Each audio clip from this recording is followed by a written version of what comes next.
Hello students, welcome to your channel Parivartan Physics. Dear students, we are in the series of videos where we are learning KCET, where we are preparing for KCET 2026, and in this video we are learning all the concepts in depth which are required to crack KCET 2026. Right? We have completed first two chapters, electric charges and field as well as electric potential and capacitance, and here by this video we are starting with the third chapter, that is current electricity. See, in these videos are 100% useful for those students who are preparing, who are targeting KCET 2026, right? And I can tell you this, every concept which is required for solving KCET MCQ will be covered in this series of videos. So there is no need of worrying whether you have to prepare any extra concepts for KCET or no. So nothing to worry, all the concepts I will cover in these videos which are required for KCET, and I will be solving the PYQs of KCET which have appeared on these concepts, right? So I will be solving the PYQs also along with those concepts here. So we'll learn concepts also, we'll learn shortcuts, tricks, concepts, everything. Along with that, we'll solve some MCQs also, right? And if you want to get more grip on the MCQ solving, you have to take a book and you have to solve number of MCQs. Then only you will get the grip of solving the MCQs. So only extra thing what you have to do to get prepared for KCET is you have to solve number of MCQs, at least 100 MCQs on per chapter, right? Okay, let us begin. See, I have started a series of videos where I am solving 5-mark numerical also, where we are revising, where we are learning 5-mark derivations also, and KCET PYQs also of previous 5 years. You can please check the playlist, you will find the videos there, right? So if you like the content of this channel, please don't forget to subscribe the channel, and let us begin with current electricity without any delay. Okay, very first thing is, let us see what is electric current. We know this very well. Electric current means it is rate of flow of charge. It is given by I is equal to Q by T. Rate of flow of charge, Q by T. Q means by quantization we can write N into E divided by T. By quantization, Q is equal to N into E. Right? So like this we can write the current, or we can also write the current as change in current or the amount of current charge flown divided by change in time, or I can write it as dq by dt. So dq by dt means rate of flow of charge. It is rate of flow of charge, right? So whenever a charge is given in the form of an equation, q is equal to at square plus bt plus c, like this, if the charge is given in the form of equation, aವಾಗ ನೀವು ಏನು ಮಾಡಬೇಕು, you have to differentiate their charge with respect to time, you will get the current. ನಿಮಗೆ current ಸಿಗ್ತದೆ ಅವಾಗ, right? So ನೀವು differentiate ಮಾಡಬೇಕು. Then if current is given and charge is asked, see, if current is equal to derivative of charge, if current is equal to derivative of charge, then charge will be equal to integration of current, I dt, right? I dt. So you can take the limits of time here. So they will ask you how much amount of charge has flown in certain interval of time. So in that interval of time, to calculate the charge, you can use this formula, right? We got to know about the current, formula of current as well as formula of charge. We know very well electric current is measured in terms of a unit called as ampere, and it is a scalar quantity. Electric current is a scalar quantity. It has direction, but it is scalar quantity, right? Why? Because we cannot add electric current by the rules of vectoral addition, right? That's why this will not accept the vector addition rules. That's why it is called scalar quantity. Next, current is carried by, see, ಇಲ್ಲಿ ಬೇರೆ ಬೇರೆ elements ಒಳಗೆ, ಬೇರೆ ಬೇರೆ substances ಒಳಗೆ current ಯಾವ್ದ್ರಿಂದ flow ಆಗ್ತದೆ. See, current is carried by free electrons in conductors. So in conductors, current is flown or current is carried only by free electrons. ಅದೇ ನೀವು ಸೆಮಿಕಂಡಕ್ಟರ್ಸ್ ಏನಾದರೂ ತಗೊಂಡ್ರೆ, ಸೆಮಿಕಂಡಕ್ಟರ್ಸ್ ಒಳಗೆ ಕರೆಂಟ್ ಹೋಲ್ಸ್ ನಿಂದನೂ ಫ್ಲೋ ಆಗ್ತದ್ರಿ, electrons ನಿಂದನೂ flow ಆಗ್ತದ್ರಿ. Holes means it is the empty space where only electron can come and sit. It is the absence of electron, right? So that is called hole. It is positive. Okay, next, in gases, ಇದು conductors ಒಳಗೈತೆ, semi conductors ಒಳಗೈತೆ, gases ಒಳಗೆ ನೋಡ್ರಿ. ಇನ್ gases the current is carried by positive ions and electrons. Positive ions and electrons. In electrolytes, current is carried by ions. Electrolytes ಒಳಗೆ current ನಮಗೆ ions ಇಂದ flow ಆಗ್ತದ್ರಿ, right? So these carriers will carry the current in different substances. Very next thing is current due to a revolving charge.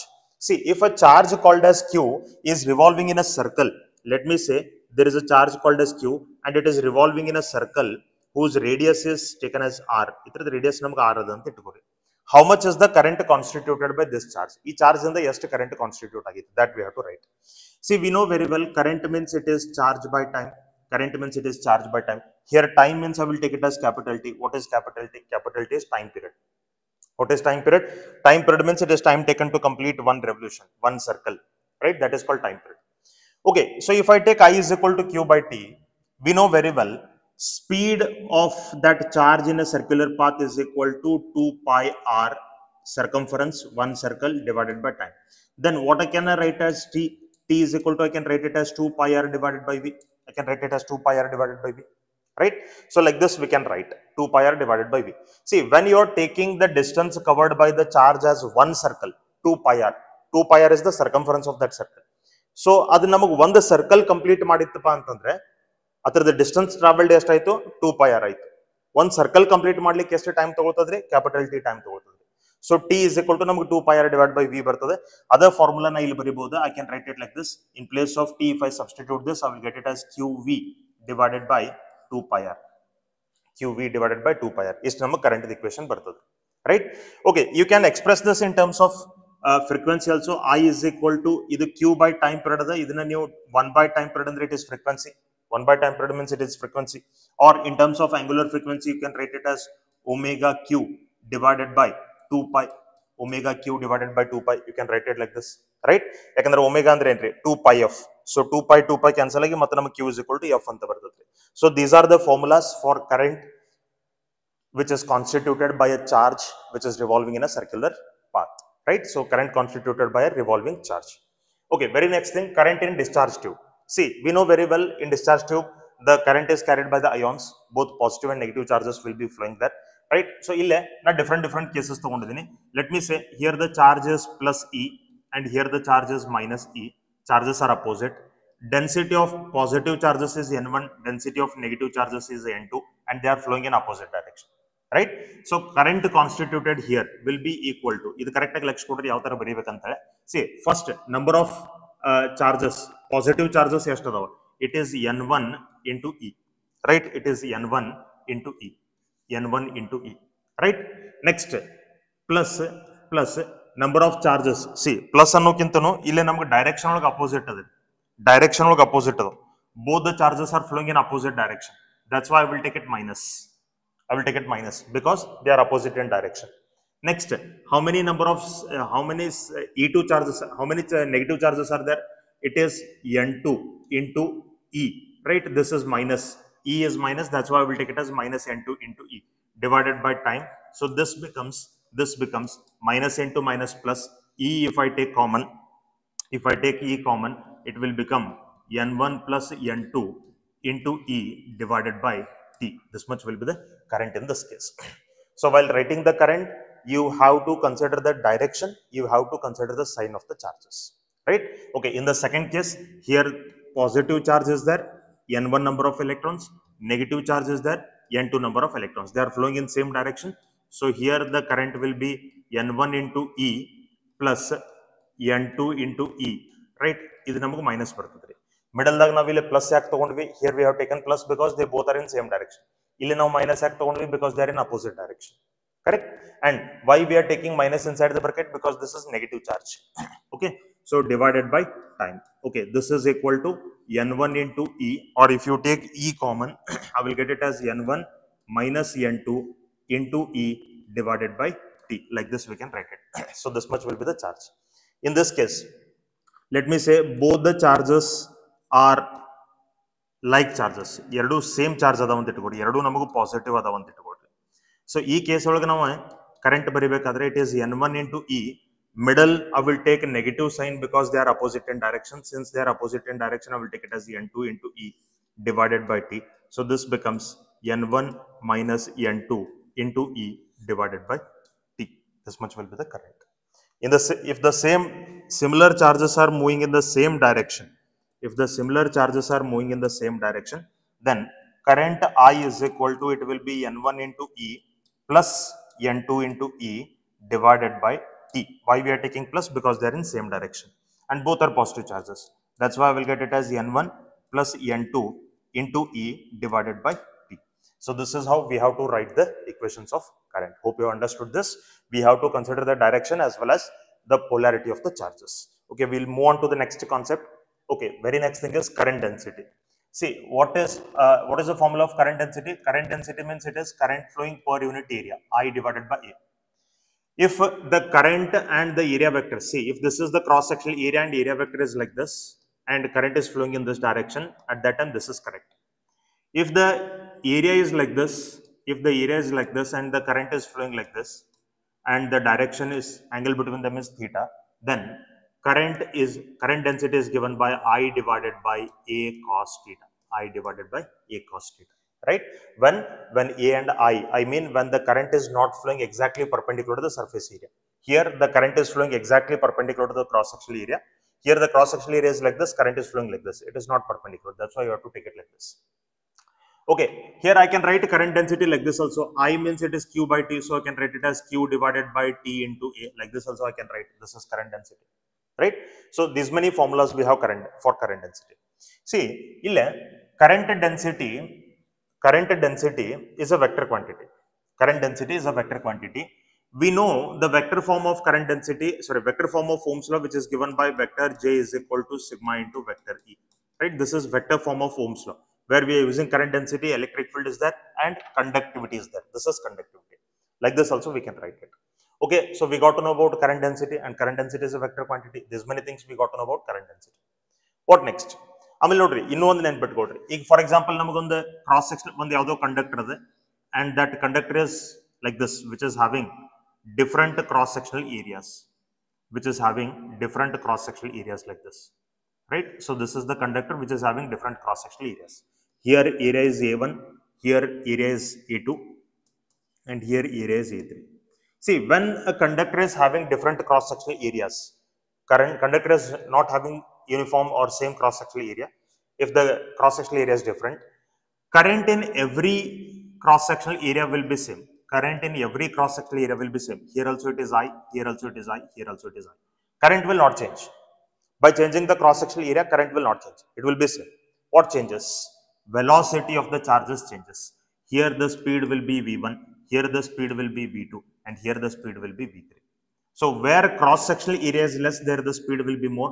Where cross sectional area is more, their speed will be less. Right?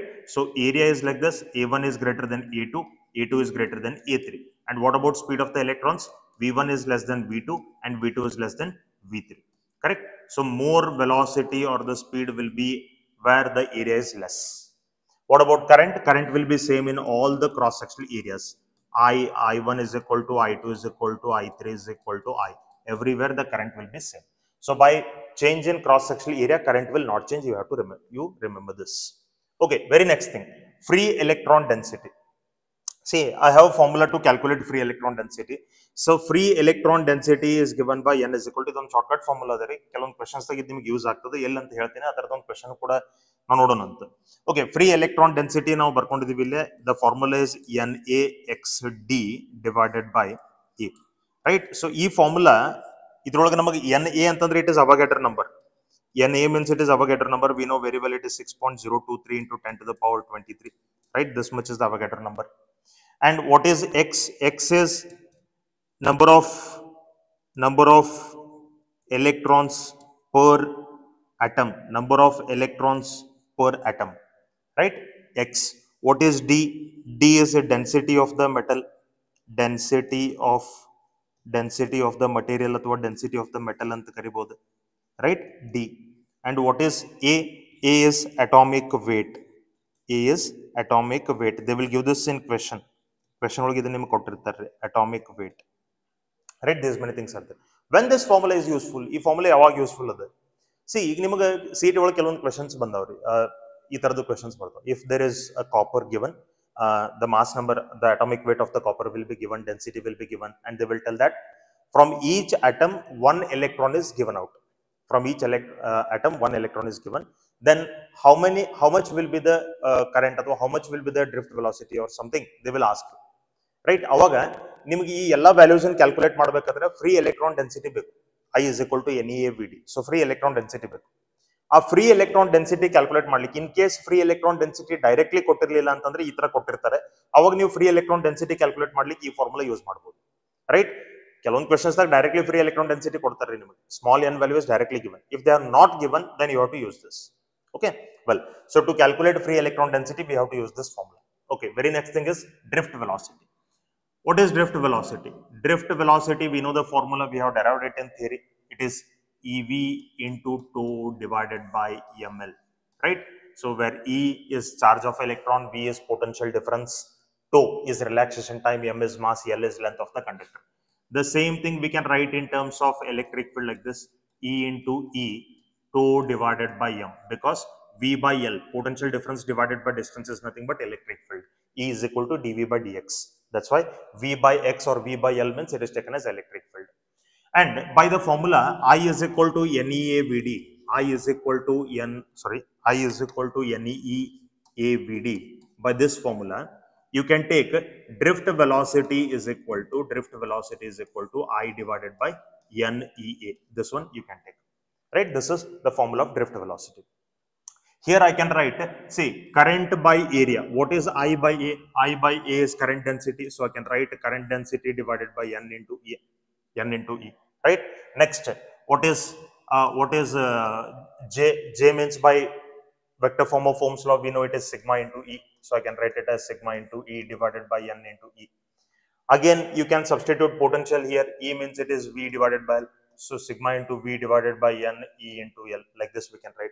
So these many different formulas we have for drift velocity. Correct? Okay, drift velocity is measured in terms of meter per second because it is velocity only. And drift velocity is of order of drift velocity. See, order of drift velocity is about 10 to the power minus 4 meter per second. This is the order of drift velocity. Correct? When drift velocity will come into act, see, whenever there is a conductor and for that conductor if you connect a battery, for example, namondu wire adant ittugori, idondu conductor ade, ee conductor ke neevu yavaga ಒಂದು battery connect ಮಾಡ್ತೀರಿ, when a battery is connected, at that time an electric field will be developed inside that conductor, and due to that electric field, the charges, the electrons inside the conductor will experience a force and they will drift. At that time they will get the drift velocity. Avaga adಕ್ಕೆ drift velocity ಬರ್ತದೆ. If the battery is not connected to that conductor and there is no electric field inside that conductor, at that time also the electrons will be moving, but they will be moving with a speed called as thermal speed. Avaga adಕ್ಕೆ drift velocity irangilla. If you are not connected a battery, if there is no electric field, there is no drift velocity. Right? So avaga aa charges ಏನು move ಆಗ್ತಿರ್ತಾವಲ್ಲ ಅವಕ್ಕೆ ಯಾವ speed ಇರ್ತದಪ್ಪ ಅಂದ್ರೆ thermal speed ಇರ್ತದೆ. Due to the normal temperature of the room, they will get the thermal energy, and due to that they will be moving, and that speed is called thermal velocity ಅಥವಾ thermal speed ಅಂತ ಕರೀತಾರೆ.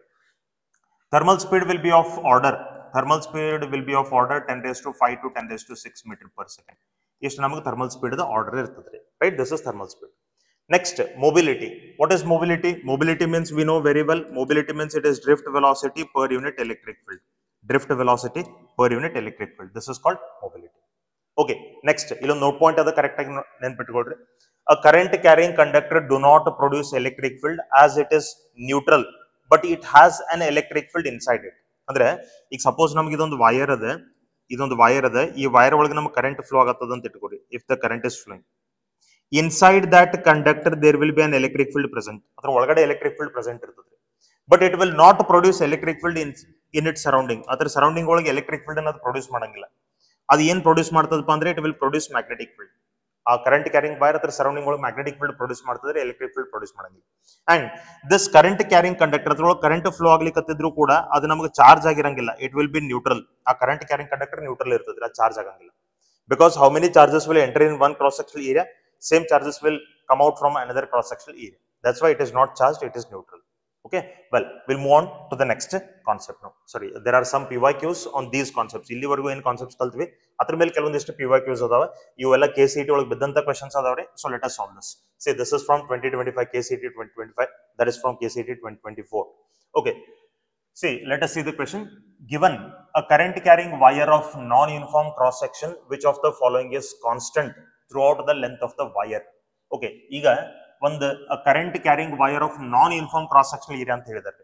ನಾನ್ uniform cross sectional area ಅಂತಂದ್ರೆ ಆಗಲೇ ನಾವು ತಗೊಂಡಿದ್ವಿ, right, which has different cross sectional area different parts, right. So ಆ case ಒಳಗೆ ನಾವು ಏನು ಕಾನ್ಸ್ಟೆಂಟ್ ಇರ್ತದೆ ಅಂತ ಹೇಳಿದ್ವಿ. What we said, what will be constant? Current will be constant in all the, current will be same in all the cross sectional area ಅಂತ ಹೇಳಿದ್ವಿ. Current will be same, right. Okay, ಇಲ್ಲಿ ನೋಡ್ರಿ, so ನಮಗೆ options ಏನ್ ಕೊಟ್ಟಿದ್ದಾರೆ? Current, electric field and drift speed. No, speed will be different. Electric field ನಮಗೆ same ಇರಂಗಿಲ್ರಿ.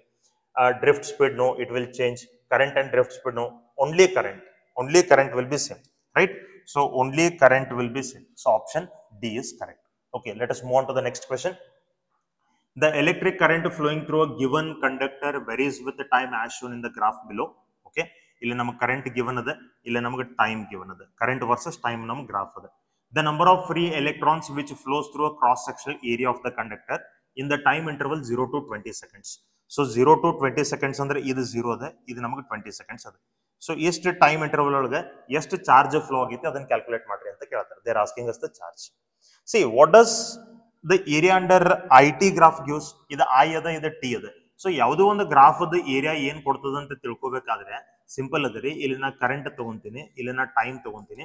ಈಗ ನಮಗೊಂದು ರೆಕ್ಟಾಂಗಲ್ ಅದ ಅಂತ ಇಟ್ಕೊಡಿ. Here we have a rectangle. So ಈಗ ಈ ಐ ಟಿ ಗ್ರಾಫ್ ಅದ ಏರಿಯಾ ಅಂತಂದ್ರೆ it is area under this rectangle.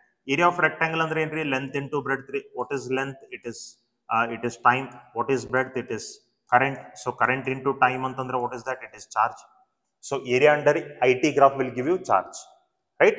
So area of IT graph, current and time graph will give you charge. So ಇಲ್ಲಿ ನಮಗೆ charge calculate ಮಾಡಂತ ಕೇಳಿದಾರೆ. Charge calculate ಮಾಡಂತ ಕೇಳಿದಾರೆ ಅಂದಮೇಲೆ ನಾವು ಏನ್ ಮಾಡ್ಬೇಕಿಲ್ಲ? We have to calculate the area. ಯಾವ ಲಿಮಿಟ್ ಒಳಗೆ? within the limit of 20 seconds. Okay, ಈಗ ಇಲ್ಲೇ ನೋಡ್ರಿ ಏರಿಯಾಸ್ ಎಷ್ಟದ ನೋಡ್ರಿ. ಇಲ್ಲಿ ನೀವು you can take one right angle triangle here. This is one right angle triangle, correct? This is one right angle triangle. Okay, and there is one rectangle here. ಇಲ್ಲಿ ನಮಗೊಂದು rectangle ಅದ ರೀ. We having a rectangle. ಅಥವಾ ಇವು ಎರಡೂ ಕೂಡಿ rectangle ಮತ್ತು triangle ಎರಡೂ ಸೇರಿ ನೀವು ಅದನ್ನೊಂದು ಟ್ರಾಪೆಜಿಯಂ ಅಂತ ಹೇಳಿ ತಗೋಬಹುದು. You can take it as a trapezium. You can apply the formula of area of trapezium also. ಇದು ಸೇಮ್ ಟೈಪ್ ಆಫ್ ಗ್ರಾಫ್ ನಿಮ್ಗೆ ಫಸ್ಟ್ ಇಯರ್ ಒಳಗೆ S is equal to U T plus half A T square derive ಮಾಡ್ಲಿಕ್ಕೆ, ಅವು ಕೈನೆಮೆಟಿಕ್ equations ಏನ್ ಮೂರದ ಅದನ್ನ derive ಮಾಡ್ಲಿಕ್ಕೆ ಇದೇ shape the graph ನಿಮ್ಗಲ್ಲಿ ಇತ್ತು. ಸೊ ಅಲ್ಲಿ ನೀವು ಏರಿಯಾ ಆಫ್ ಟ್ರಾಪೆಜಿಯಂ ಯೂಸ್ ಮಾಡಿ ಕ್ಯಾಲ್ಕುಲೇಟ್ ಮಾಡಿರ್ತೀರಿ, ಇಲ್ಲ area of triangle plus area of rectangle use ಮಾಡಿರ್ತೀರಿ. ಓಕೆ, ಇದು ಬಿಟ್ರೆ ನೆಕ್ಸ್ಟ್ ಇಲ್ಲೊಂದು ರೆಕ್ಟಾಂಗಲ್ ಅದ್ರಿ. ಅಪ್ ಟಿಲ್ 20 seconds ಅಷ್ಟೇ ಹೇಳಿದಾರೆ. So we have to take this rectangle. So these many areas are there. We have to calculate these 3 areas. ಇದು area number 1, ಇದು area number 2, ಇದು area number 3. Correct? So to get the charge, we have to add these 3 areas. So charge is equal to area number 1, that is half into base into height. Andre right angle triangle adare. So itarada base ಎಷ್ಟು ಅದ ನೋಡ್ರಿ. ಇದು 0 ಅದ, this is 0, this is 10. So this is 10. ಇದು base ನಮಗೆ 10 ಅದ. height ಎಷ್ಟು ಅದ ರೀ? ಇದು ನಮಗೆ 100 ಆಗ್ತದೆ ರೀ. See, I will show you here. This is 100, this is 100, this is 300, this is 300. Correct? So how much is the height? Height is 300 minus 100 means it will be 200. So height ನಮಗೆ 200 ಅದ ರೀ. Base is 10, height is 200. So this is 10 into this is 200, right? Plus current ನಮಗೆ milli ampere ಒಳಗದ ರೀ. Current milli ampere ಒಳಗದ, ಸದ್ಯಕ್ಕೆ ನಾವು ಅದನ್ನು ಬರೆಯತ್ತಿಲ್ಲ. Plus second area is rectangle. Length into breadth you take it. So it will be 10 into 100. 10 into 100. This is 10, this is 100. Plus here again we have a rectangle. ಮತ್ತೊಂದು rectangle ಅದ. So ಇದು ನಮಗೆ ಎಷ್ಟು ಅದ? 20 minus 10, right? Only this much we have to take. 20 minus 10, it is 10, and this is 300. So 10 into 300. 10 into 300.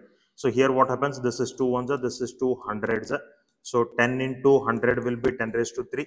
Plus here 10 into 100 will be 10 raised to 3. Plus here it is 3 into 10 raised to 3. 3 into 10 raised to 3. So if I take 10 raised to 3 common, I will get 3 plus 1 plus 1. So it will be 5. 5 into 10 raised to 3. 5 into 10 raised to 3. Right? So this much we got the charge. What they are asking? The number of free electrons which flow through a given cross-sectional area of the conductor in time interval 0 to 20 seconds. Number of free electrons they are asking. So we got it as 5 into 10 raised to 3. Right? This much we got. Idu namaga see this will be in millicoulomb. Idu namaga millicoulomb olaga irtadri. Right? So number of charges we got. They are asking us the number of free electrons which flows through a given cross-sectional area of the conductor in time interval. So ಈಗ ನಮಗೆ ಇದು ಇದು 5000 ಮಿಲಿಕೂಲಂಬ್ ಅಂತ ನಾ ಬರಿಬಹುದು. ಇದನ್ನ 5000 ಮಿಲಿಕೂಲಂಬ್ ಅಂತ ಬರಿಬಹುದು. Correct? So charge ನಮಗೆ ಬಂತ 5000 ಮಿಲಿಕೂಲಂಬ್. ಇಲ್ಲೇ ಕರೆಂಟ್ ಮಿಲಿ ಆಂಪಿಯರ್ ಒಳಗೆ ಇರೋದ್ರಿಂದ ನಾವಿಲ್ಲೇ ಮಿಲಿಕೂಲಂಬ್ ಅಂತ ಬರೆಯತ್ತೀವಿ. 10 raised to 3 ಅದ. 10 raised to 3 ಇದು 3 zeros ನ ಇಲ್ಲಿ ತಗೊಂಡಿದ್ದೀನಿ. ಮುಂದೆ ಮಿಲಿಕೂಲಂಬ್ ಯಾಕೆ ಬರತ್ತೀನಿ ಅಂತಂದ್ರೆ ಕರೆಂಟ್ ನಮಗೆ ಮಿಲಿ ಆಂಪಿಯರ್ ಒಳಗೆ ಅದ. That's why I am writing it as millicoulomb. Okay, ಈಗ ಇದಕ್ಕೆ ರಿಲೇಟೆಡ್ ನಮಗೆ ಚಾರ್ಜ್ ಕೇಳತ್ತಾರ. Right? So they are asking us the charge. The number of free electrons which flows through the given cross section. Sorry, number of free electrons they are asking. Now we got the charge. They are asking number of free electrons. Number of free electrons ಅಂದ್ರೆ ಏನ? n calculate ಮಾಡಬೇಕು ನಾವು. n we have to calculate. So to calculate n, we know very well, we know very well q is equal to, it is n into e, I want n, so n is equal to q divided by, how much is q? Q we have got it as 5000 milli, means 10 to the power minus 3, divided by e, is 1.6 into 10 to the power minus 19, correct? So 10 to the power plus 3, 10 to the power minus 3 will get cancelled. I will get it as 5 divided by 1.6. 10 to the power minus 19 ಮೇಲ್ಗಡೆ ಬಂದ್ರೆ 10 to the power plus 19 ಆಯ್ತು. ಇಷ್ಟು electrons ಬರ್ತದೆ. 10 to the power plus 19 ಒಳಗೆ ನಮಗೆ ಇಲ್ಲಿ ಎರಡು answers ಅದಾವ್ರಿ, A and B. So 5 divided by 1.6 ಅಂತಂದ್ರೆ ಇದು ನಮಗೆ ಎಷ್ಟು ಆಗ್ತದೆ? It will B greater than 3. It will be greater than 3. So option A has to be correct.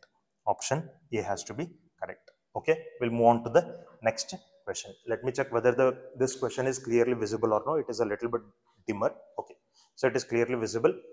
Let us continue. See, this question, this is from KCET 2022. It is also from KCET 2022. Okay, in an atom, electron revolve around the nucleus along a path of radius. Radius namu kottidare. So radius is given. See, enough number of MCQs in a solve madidini, but this is not enough to get the grip on solving MCQs. So ನೀವು ಏನು ಮಾಡಬೇಕಂತಂದ್ರೆ, ನೀವು ಒಂದು ಯಾವುದಾದ್ರೂ ಒಂದು KCET book ತಗೊಂಡು per chapter ಮೇಲೆ ನೀವು at least ಒಂದು 100 MCQs ನೀವು ಸಾಲ್ವ್ ಮಾಡಲೇಬೇಕು. ಎಷ್ಟು MCQs ನೀವು ಸಾಲ್ವ್ ಮಾಡ್ತೀರಿ ಅಷ್ಟು ನಿಮಗೆ ಜಾಸ್ತಿ ಗ್ರಿಪ್ ಬರ್ತದ್ರಿ. at that much maturity will get to solve the new questions. So that is the only secret what every topper does.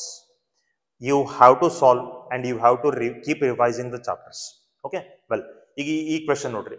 In an atom, electron revolves around the nucleus along a path of 0.72 angstrom, radius kottidare, making 9.4 into 10 raised to 18 revolutions per second. So revolutions per second anta ಏನು ಕೊಟ್ಟಿದ್ದಾರೆ, that is frequency. ಅದು frequency ಇದೆ, right? ನಿಮಗೆ ಏನು ಕೇಳ್ತಾರೆ, the equivalent current ಅಂದ್ರೆ it is current due to a revolving charge ಅಂದಂಗ್ರಿ. So current due to a revolving charge ನಾವು ಬರೆದಿವಿ, it is q into f, right? Radius ನಮಗೆ ಯೂಸ್ ಆಗಂಗಿಲ್ಲ. q ಅಂದ್ರೆ ಚಾರ್ಜ್ ಆಫ್ ಎಲೆಕ್ಟ್ರಾನ್ ತಗೊಳ್ರಿ, 1.6 into 10 to the power minus 19. f frequency ಎಷ್ಟು ಕೊಟ್ಟಿದ್ದಾರೆ, 9.4 into 10 to the power plus 18, correct? So ಇದು 1.6 into 9.4 10 to the power minus 19 plus 18 ಅಂದ್ರೆ ಇಲ್ಲಿ ನಿಮಗೆ 10 to the power minus 1 ಉಳಿತದ್ರಿ, -1 ಉಳಿತದೆ. ಸೊ ಇಲ್ಲಿ 1.6 into 9.4 ನೀವು ಇದನ್ನ ಮಲ್ಟಿಪ್ಲೈ ಮಾಡಬೇಕು. You have to multiply this, right? So ಇದನ್ನ ಮ್ಯಾನುವಲಿ ಮಲ್ಟಿಪ್ಲೈ ಮಾಡ್ರಿ. ಮ್ಯಾನುವಲಿ ಮಲ್ಟಿಪ್ಲೈ ಮಾಡಿದ ನಂತರ ನಿಮ್ಗೆ ಆನ್ಸರ್ ಬರಬೇಕು. And probably answer will be either 1.8 or 1.5. Will multiply and see it. See it is 9.4 into 1.6 multiply and 6 into 4 will be 24 and 6 into 9 this will be 54 plus 2 ಅಂತಂದ್ರೆ 56, right? So ಇದು 4 and ಇದು 9 ಬಂತು ನಮಗೆ. This is 9. So 4 into 6 this will be 10 and 9 10 15, right? So we got it as 2 digits. So 15.04 into 10 to the power minus 1, 10 to the power minus 1 ನಾವು ತೆಗೆದ್ರೆ 1.504 ನಮಗೆ ಬರ್ತದ್ರಿ. So the nearest answer is option D. So option D is correct. Like this we have to calculate. We'll go for the next question, 2022. This is also from 2022. A charged particle is moving in an electric field, right? Electric field. See, electric field ನಮಗೆ ಕೊಟ್ಟಿದ್ದಾರೆ with mobility ನಮಗೆ ಕೊಟ್ಟಿದ್ದಾರೆ.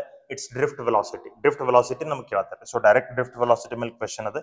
So we know very well mobility is equal to drift velocity per unit electric field. They are asking us drift velocity. So drift velocity is equal to electric field into mobility, correct? So electric field ನಮಗೆ ಕೊಟ್ಟಿದ್ದಾರೆ. So electric field ನಮಗೆ ಎಷ್ಟದಪ್ಪ ಅಂತಂದ್ರೆ 3 into 10 raised to minus 10. And what is mobility? Mobility is 2.5 into 10 to the power plus 6, correct? So 3 into 2.5 ಅಂದ್ರೆ ಇದು 7.5 ಆಗ್ತದ್ರಿ. 3 times of 2.5 plus 2.5 5 plus 2.5 7.5. ಆಮೇಲೆ ಇದು 10 to the power minus 4 ನಮಗೆ ಉಳ್ಕೊಂತದೆ. So which is correct option? Correct option is option B, correct? Dear students, if you like the content of this channel, see, I am telling you very clearly, ಈ series of videos ಏನದಾವ crack KCET 2026 from zero to hero ಅಂತ ನಮಗೆ ಈಗ series ನ start ಮಾಡಿದೀನಿ. ಈ series ಒಳಗೆ ನಿಮಗೆ KCET ಗೆ ಬೇಕಾದಂತ every concept, all the concepts I am covering. So no need of worrying whether you have to read the concepts from any book or somewhere else. Nothing to worry. ಎಷ್ಟು concepts, ಎಷ್ಟು formulas ನ ಏನು ಮಾಡ್ಸತ್ತೀನಿ ಇಷ್ಟು ಮಾಡ್ರಿ. ಇದ್ರ ಜೊತೆಗೆ MCQs ಗಳನ್ನ ಜಾಸ್ತಿ ನೀವು ಪ್ರಾಕ್ಟೀಸ್ ಮಾಡ್ರಿ. ಇದ್ರ ಮೇಲೆ ಒಂದು ಶಾರ್ಟ್ ನೋಟ್ಸ್ ಮಾಡ್ಕೊಡ್ರಿ. ನಾ ಏನು ಕಾನ್ಸೆಪ್ಟ್ಸ್ ಗಳನ್ನ ಇಲ್ಲಿ ಹೇಳತ್ತೀನಿ ಇಲ್ಲೇನು ಶಾರ್ಟ್ಕಟ್ಸ್ಗಳನ್ನ ಹೇಳ್ತೀನಿ, ಫಾರ್ಮುಲಾಸ್ಗಳನ್ನ ಹೇಳ್ತೀನಿ. Make a list of that, right? Short notes ಮಾಡ್ರಿ, ಅದನ್ನ ಆ ಶಾರ್ಟ್ ನೋಟ್ಸ್ ನೋಡ್ಕೊಂಡು ನೀವು MCQsಗಳನ್ನ ಸಾಲ್ವ್ ಮಾಡ್ರಿ. If you solve at least 100 MCQs on each chapter, you are ready for KCET, nothing to worry. So please, if you like the content of this channel, ದಯಮಾಡಿ ಇದನ್ನ share ಮಾಡ್ರಿ, share the video, share the channel, and please don't forget to subscribe. Please don't forget to subscribe. ಆಮೇಲೆ ಈಗ ನೋಡ್ರಿ, ಈಗ recent ಆಗಿ YouTube ಒಂದು ಹೊಸ ಫೀಚರ್ ಬಂದದ. whenever you get a video, ಈ ಕೆಳಗಡೆ ನಿಮ್ಗೆ ಹೈಪ್ ಅಂತ ಒಂದು ಬಟನ್ ಸಿಗ್ತದ್ರಿ. ಕೆಳಗಡೆ ಕಮೆಂಟ್ ಅಂತ ಬಾಕ್ಸ್ ಏನ್ ಬರ್ತದಲ್ಲ, if you swipe it left side, ಅಲ್ಲಿ ಒಂದು ಹೈಪ್ ಅಂತ ಬಟನ್ ಸಿಗ್ತದೆ. Please hype, please press that button and please hype the video. It will help me to grow my channel, right? Thank you. So let us continue. Okay, ಇಲ್ಲಿ ನೋಡ್ರಿ, a copper wire of length 1 meter. So ಇಲ್ಲಿ copper wire of length 1 meter ಕೊಟ್ಟಿದ್ದಾರೆ, and uniform cross sectional area. Uniform cross sectional area is given, current is given, assuming that there are 8 into 10 raised to 28 free electrons per meter cube. So ನಿಮಗೆ free electron density directly ಕೊಟ್ಟಿದ್ದಾರೆ. How long will an electron take to drift from one end to another end? How long ಅಂತಂದ್ರೆ you have to calculate time. ನೀವು time calculate ಮಾಡ್ಬೇಕಿಲ್ಲ. So ನೋಡ್ರಿ, ಇಲ್ಲೇ ನಿಮ್ಗೆ directly ನೋಡ್ರಿ, time ಕೇಳಿದಾರೆ, current, free electron density, area ಕೊಟ್ಟಿದ್ದಾರೆ ಅಂದ್ಮೇಲೆ ನಿಮಗೆ ಇದು ಫಾರ್ಮುಲಾ ನೆನ್ಪು ಬಂದ್ಬಿಡ್ಬೇಕು. You should get flashed. I is equal to NEA VD. This is the formula. See, ಈ VD ಡ್ರಿಫ್ಟ್ ವೆಲಾಸಿಟಿ ನಮಗೆ ಆ ಡೆರಿವೇಶನ್ ಒಳಗೆ ನಾವು ಈ ಡ್ರಿಫ್ಟ್ ವೆಲಾಸಿಟಿ ಅಂದ್ರೆ ಏನಂತ ತಗೊಂಡಿದ್ವಿ, we had taken it like this, NEA. ಈ ಡ್ರಿಫ್ಟ್ ವೆಲಾಸಿಟಿ ಅಂದ್ರೆ ನಾವು displacement divided by time. Velocity means displacement by time. Displacement ಅಂದ್ರೆ ಏನ, length of the wire, right? So ನಮಗೆ ಟೈಮ್ ಬೇಕಾಗಿತ್ತು. ಸೊ ಇಲ್ಲಿ ಟೈಮ್ ಇಸ್ ಈಕ್ವಲ್ ಟು ಬರ್ಕೊಂಡ್ರೆ, time is equal to NEAL divided by I ಅಂತ ನಮ್ಗೆ ಬರ್ತದೆ. ಸೊ ಎವ್ರಿಥಿಂಗ್ ಇಸ್ ಗಿವನ್, ಎಲ್ಲ ಕೊಟ್ಟಿದ್ದಾರೆ ನಿಮ್ಗೆ. N ಕೊಟ್ಟಿದ್ದಾರೆ, E ಕೊಟ್ಟಿದ್ದಾರೆ, A ಕೊಟ್ಟಿದ್ದಾರೆ, L ಕೊಟ್ಟಿದ್ದಾರೆ, I ಕೊಟ್ಟಿದ್ದಾರೆ. Everything is given in the question, right? So you have to substitute and you have to solve it. ಅದನ್ನ ಸಬ್ಸ್ಟಿಟ್ಯೂಟ್ ಮಾಡಿ ಸಾಲ್ವ್ ಮಾಡಿದ್ರೆ ನಿಮ್ಗೆ ಆನ್ಸರ್ ಬರಬೇಕು, ಕರೆಕ್ಟಾ? ಸೊ ಇದನ್ನ ಸಾಲ್ವ್ ಮಾಡಿದ್ರೆ, ಸಾಲ್ವ್ ಮಾಡ್ಕೊಂಡು ನೋಡ್ರಿ ನಿಮ್ಗೆ ಆನ್ಸರ್ ಎಷ್ಟು ಬರ್ತದೆ ಅಂತ ಹೇಳಿ. So try this question on your own, because everything is given, just formula substitute ಮಾಡಿ ಸಿಂಪ್ಲಿಫೈ ಮಾಡ್ಬೇಕಷ್ಟೇ, ರೈಟ್? ಸೊ ಸಾಲ್ವ್ ಮಾಡಿ ನೋಡ್ರಿ, you will get the answer, right? So will move on to the next question, sorry next concept, that is Ohm's law. See ಇಲ್ಲೇ Ohm's law we know very well. Potential difference across a conductor is directly proportional to the current flowing through the conductor, provided temperature and other physical conditions are constant. So ಇದನ್ನ ನಾವು ಬರಿತೀವಿ, V is equal to I into R ಅಂತ. This is scalar form of Ohm's law. Vector form of Ohm's law we know very well, J is equal to sigma into E. This is vector form of Ohm's law. In next ನೋಡ್ರಿ, Ohm's law the limitations ನಿಮ್ಗೆ ಗೊತ್ತಿರಬೇಕು. You should know the limitations of Ohm's law, right? We know very well Ohm's law is applicable only for conductors. It is not applicable for electrolytes, semiconductors and non-ohmic devices. It is only applicable for conductors and ohmic devices. Ohm's law is not applicable at a very high or very low temperature. ಇದು ನಮಗೆ ಗೊತ್ತದ್ರಿ, correct? And physical conditions same ಇರಬೇಕು. Okay, ಈಗ ಇಲ್ಲೇ ನೋಡ್ರಿ, ಈಗ ನಮಗೆ suppose ನಮಗೊಂದು ಗ್ರಾಫ್ ಕೊಟ್ಟಿದ್ದಾನೆ, where on y axis he has taken V and on x axis he has taken current. ಈ ತರದೊಂದು ನಮಗೆ ಗ್ರಾಫ್ ಅದ ರೀ, right? Like this V have a graph. So ಈ ಗ್ರಾಫ್ ಅದ ಸ್ಲೋಪ್ ನಮಗೇನ್ ಕೊಡ್ತದ್ರಿ, V ವರ್ಸಸ್ I ಗ್ರಾಫ್ ಇದ್ರೆ slope of this VI graph, slope of this VI graph. Slope ಅಂತಂದ್ರೆ ಏನ, ಯಾವುದೇ ಗ್ರಾಫ್ ನೀವು ತಗೊಳ್ರಿ, ಸ್ಲೋಪ್ ಅಂದ್ರೆ tan theta. Tan theta means opposite side by adjacent side, right? So ಇದು ನಮಗೆ ಡಾಟೆಡ್ ಲೈನ್ ಏನದ, ಇದು ಅಪೋಸಿಟ್ ಸೈಡ್ ಅನ್ನಂಗ್ರಿ. Opposite side is parallel to voltage axis, so voltage divided by adjacent side is current. So voltage by current means it is resistance. Voltage by current means it is resistance. So slope of VI graph will give you resistance. Slope of VI graph give you resistance. Next, ಈಗ suppose ನಮಗೆ ಇದು I ಮತ್ತು V interchange ಮಾಡಿದ್ದ, current ನಮಗೆ y Axis ಮೇಲೆ ಕೊಟ್ಟಿದ್ದಾನ, voltage ನಮಗೆ x Axis ಮೇಲೆ ಕೊಟ್ಟಿದ್ದಾನ ಅಂತ ಇಟ್ಕೊಳ್ಳಿ. Here we have the angle. Then in this case, slope of this graph will give you, slope ಅಂತಂದ್ರೆ we know very well it is tan theta, and this is equal to I by V. ಇದು ನಮಗೆ V by I ಆದ್ರೆ ಇದು ನಮಗೆ I by V. ಅಂದ್ರೆ ಇದು ನಮಗೆ reciprocal of resistance ಅನ್ನು ಕೊಡ್ತದೆ, reciprocal of resistance. So slope of IV graph gives you reciprocal of resistance. Reciprocal of resistance ಅಂದ್ರೆ ಏನ್ರಿ, it is conductance. So ಇದರ ಸ್ಲೋಪ್ ನಮಗೆ ಕಂಡಕ್ಟನ್ಸ್ ಕೊಡ್ತದೆ, ಇದರ ಸ್ಲೋಪ್ ನಮಗೆ ರೆಸಿಸ್ಟೆನ್ಸ್ ಕೊಡ್ತದೆ, ಕರೆಕ್ಟ್? ಓಕೆ, ಇನ್ನು ಯಾವುದೋ ಒಂದು ಗ್ರಾಫ್ ನಿಮ್ಗೆ ಕೊಡ್ತಾನೆ, ಆ ಗ್ರಾಫ್ ಒಳಗೆ ಈ ತರ ಎರಡು ಗ್ರಾಫ್ಸ್, ಈ ತರ ನಮಗೆ ಎರಡು ಲೈನ್ಸ್ ಅದಾವ ಅಂತ ಇಟ್ಕೊಳ್ಳಿ. there are two lines. Let me say the angle of the first line is theta1 and angle of the second line is theta2, right? It is VI graph. ಇದು ನಮಗೆ VI ಗ್ರಾಫ್ ಅದ ಅಂತ ಇಟ್ಕೊಳ್ಳಿ. ಈಗ let me say the temperature of this conductor. ಈ graph ನಾವು ಯಾವ conductor ತೆಗೆದಿವಿ ಅದರದ ಟೆಂಪರೇಚರ್ T1 ಅದ ಅಂತ ಇಟ್ಕೋರಿ. ಈ ಗ್ರಾಫ್ ನಾವು ಯಾವ ಕಂಡಕ್ಟರ್ ತೆಗೆದಿವಿ ಅದರ ಟೆಂಪರೇಚರ್ T2 ಅದ ಅಂತ ಇಟ್ಕೋರಿ, ಕರೆಕ್ಟ್ ರೀ? This much is that. ಈಗ ಇದ್ರೊಳಗೆ ನಮಗೆ ಟೆಂಪರೇಚರ್ ಯಾವ್ದು ಹೈ ಅದ ಅಂತ ತಿಳ್ಕೊಬೇಕಾಗಿತ್ತು. We have to understand which temperature is more. See ಇಲ್ಲೇ since it is VI graph, slope of the VI graph gives resistance, we know this very well. Slope ಎದ್ರ ಮೇಲೆ ಡಿಪೆಂಡ್ ಅದ tan theta. ಸೊ theta ಯಾವ್ದು greater ಅದ ಅದರ slope ಜಾಸ್ತಿ ಅದ ಅಂತಂದ್ರೆ. So here I can write theta 2 is greater than theta 1. So slope of the second graph will be greater than slope of the first graph. Slope of the first graph. Correct? If slope is greater than resistance is greater. Resistance of the second wire is greater than resistance of the first wire. Resistance and temperature both are directly proportional. If the temperature rises, resistance rises. You know this very well. So ille R2 is greater than R1 irodrinda na baribeka T2 is greater than T1. This is how we have to identify it in a VI graph. So that is all about the VI graph. Idu ohmic graphs anta karitare. Right? Ee semiconductor kagli ಮತ್ತು ಬೇರೆ devices ನಮಗೆ graph ohmic ಇರಂಗಿಲ್ಲ. It is not ohmic. For example ಈಗ semiconductor ನೀವು ಏನಾದರೂ if you take VI graph, if you take graph, the graph for semiconductor is like this. ಈ ತರ graph ಅದ. This is non ಓಮಿಕ್. ರೈಟ್? ಇದು semiconductor. ಇದಕ್ಕೆ ನಾನ್ ಓಮಿಕ್ graph ಅಂತ ಕರೀತಾರೆ. ನಾನ್ ಓಮಿಕ್ ಗ್ರಾಫ್ ಅಂದ್ರೆ ನೆನಪಿರಲಿ, ಅದು ನಮಗೆ ಸ್ಟ್ರೇಟ್ ಲೈನ್ ಇರಂಗಿಲ್ಲ. It will B A curve. ಅದು ನಮಗೆ ಕರ್ವ್ ಇರ್ತದ್ರಿ. ಓಕೆ, ಸ್ಟ್ರೇಟ್ ಲೈನ್ ಇದ್ರೆ ಅಷ್ಟೇ V is directly proportional to I ಅಂದಂಗ್ರಿ. Then only we call it as ohmic graph. Right? Ohm's law is applicable ಅಂದಂಗ್ರಿ. Okay, let us move on to the next concept, that is resistance and resistivity. Resistance we know very well. It is opposition offered to the flow of current by the conductor. Mathematically we write resistance as R is equal to V divided by I, or resistance is also written as rho into L divided by A. Right? These are the formulas of resistance. Resistance depends on R depends on ನೋಡ್ರಿ, R ಎತ್ತದ್ರ ಮೇಲೆ depend ಆಗ್ತದಪ್ಪ ಅಂದ್ರೆ R depends on length, cross sectional area, radius, diameter. It depends on resistivity, it depends on temperature, pressure, right, etc. ಇಷ್ಟು quantities ಮೇಲೆ ನಮಗೆ resistance depend ಆಗ್ತದೆ. It depends on these many things. It depends on dimensions, it depends on resistivity. ಇಷ್ಟು quantities ಮೇಲೆ resistance depend ಆಗ್ತದೆ. ಈಗ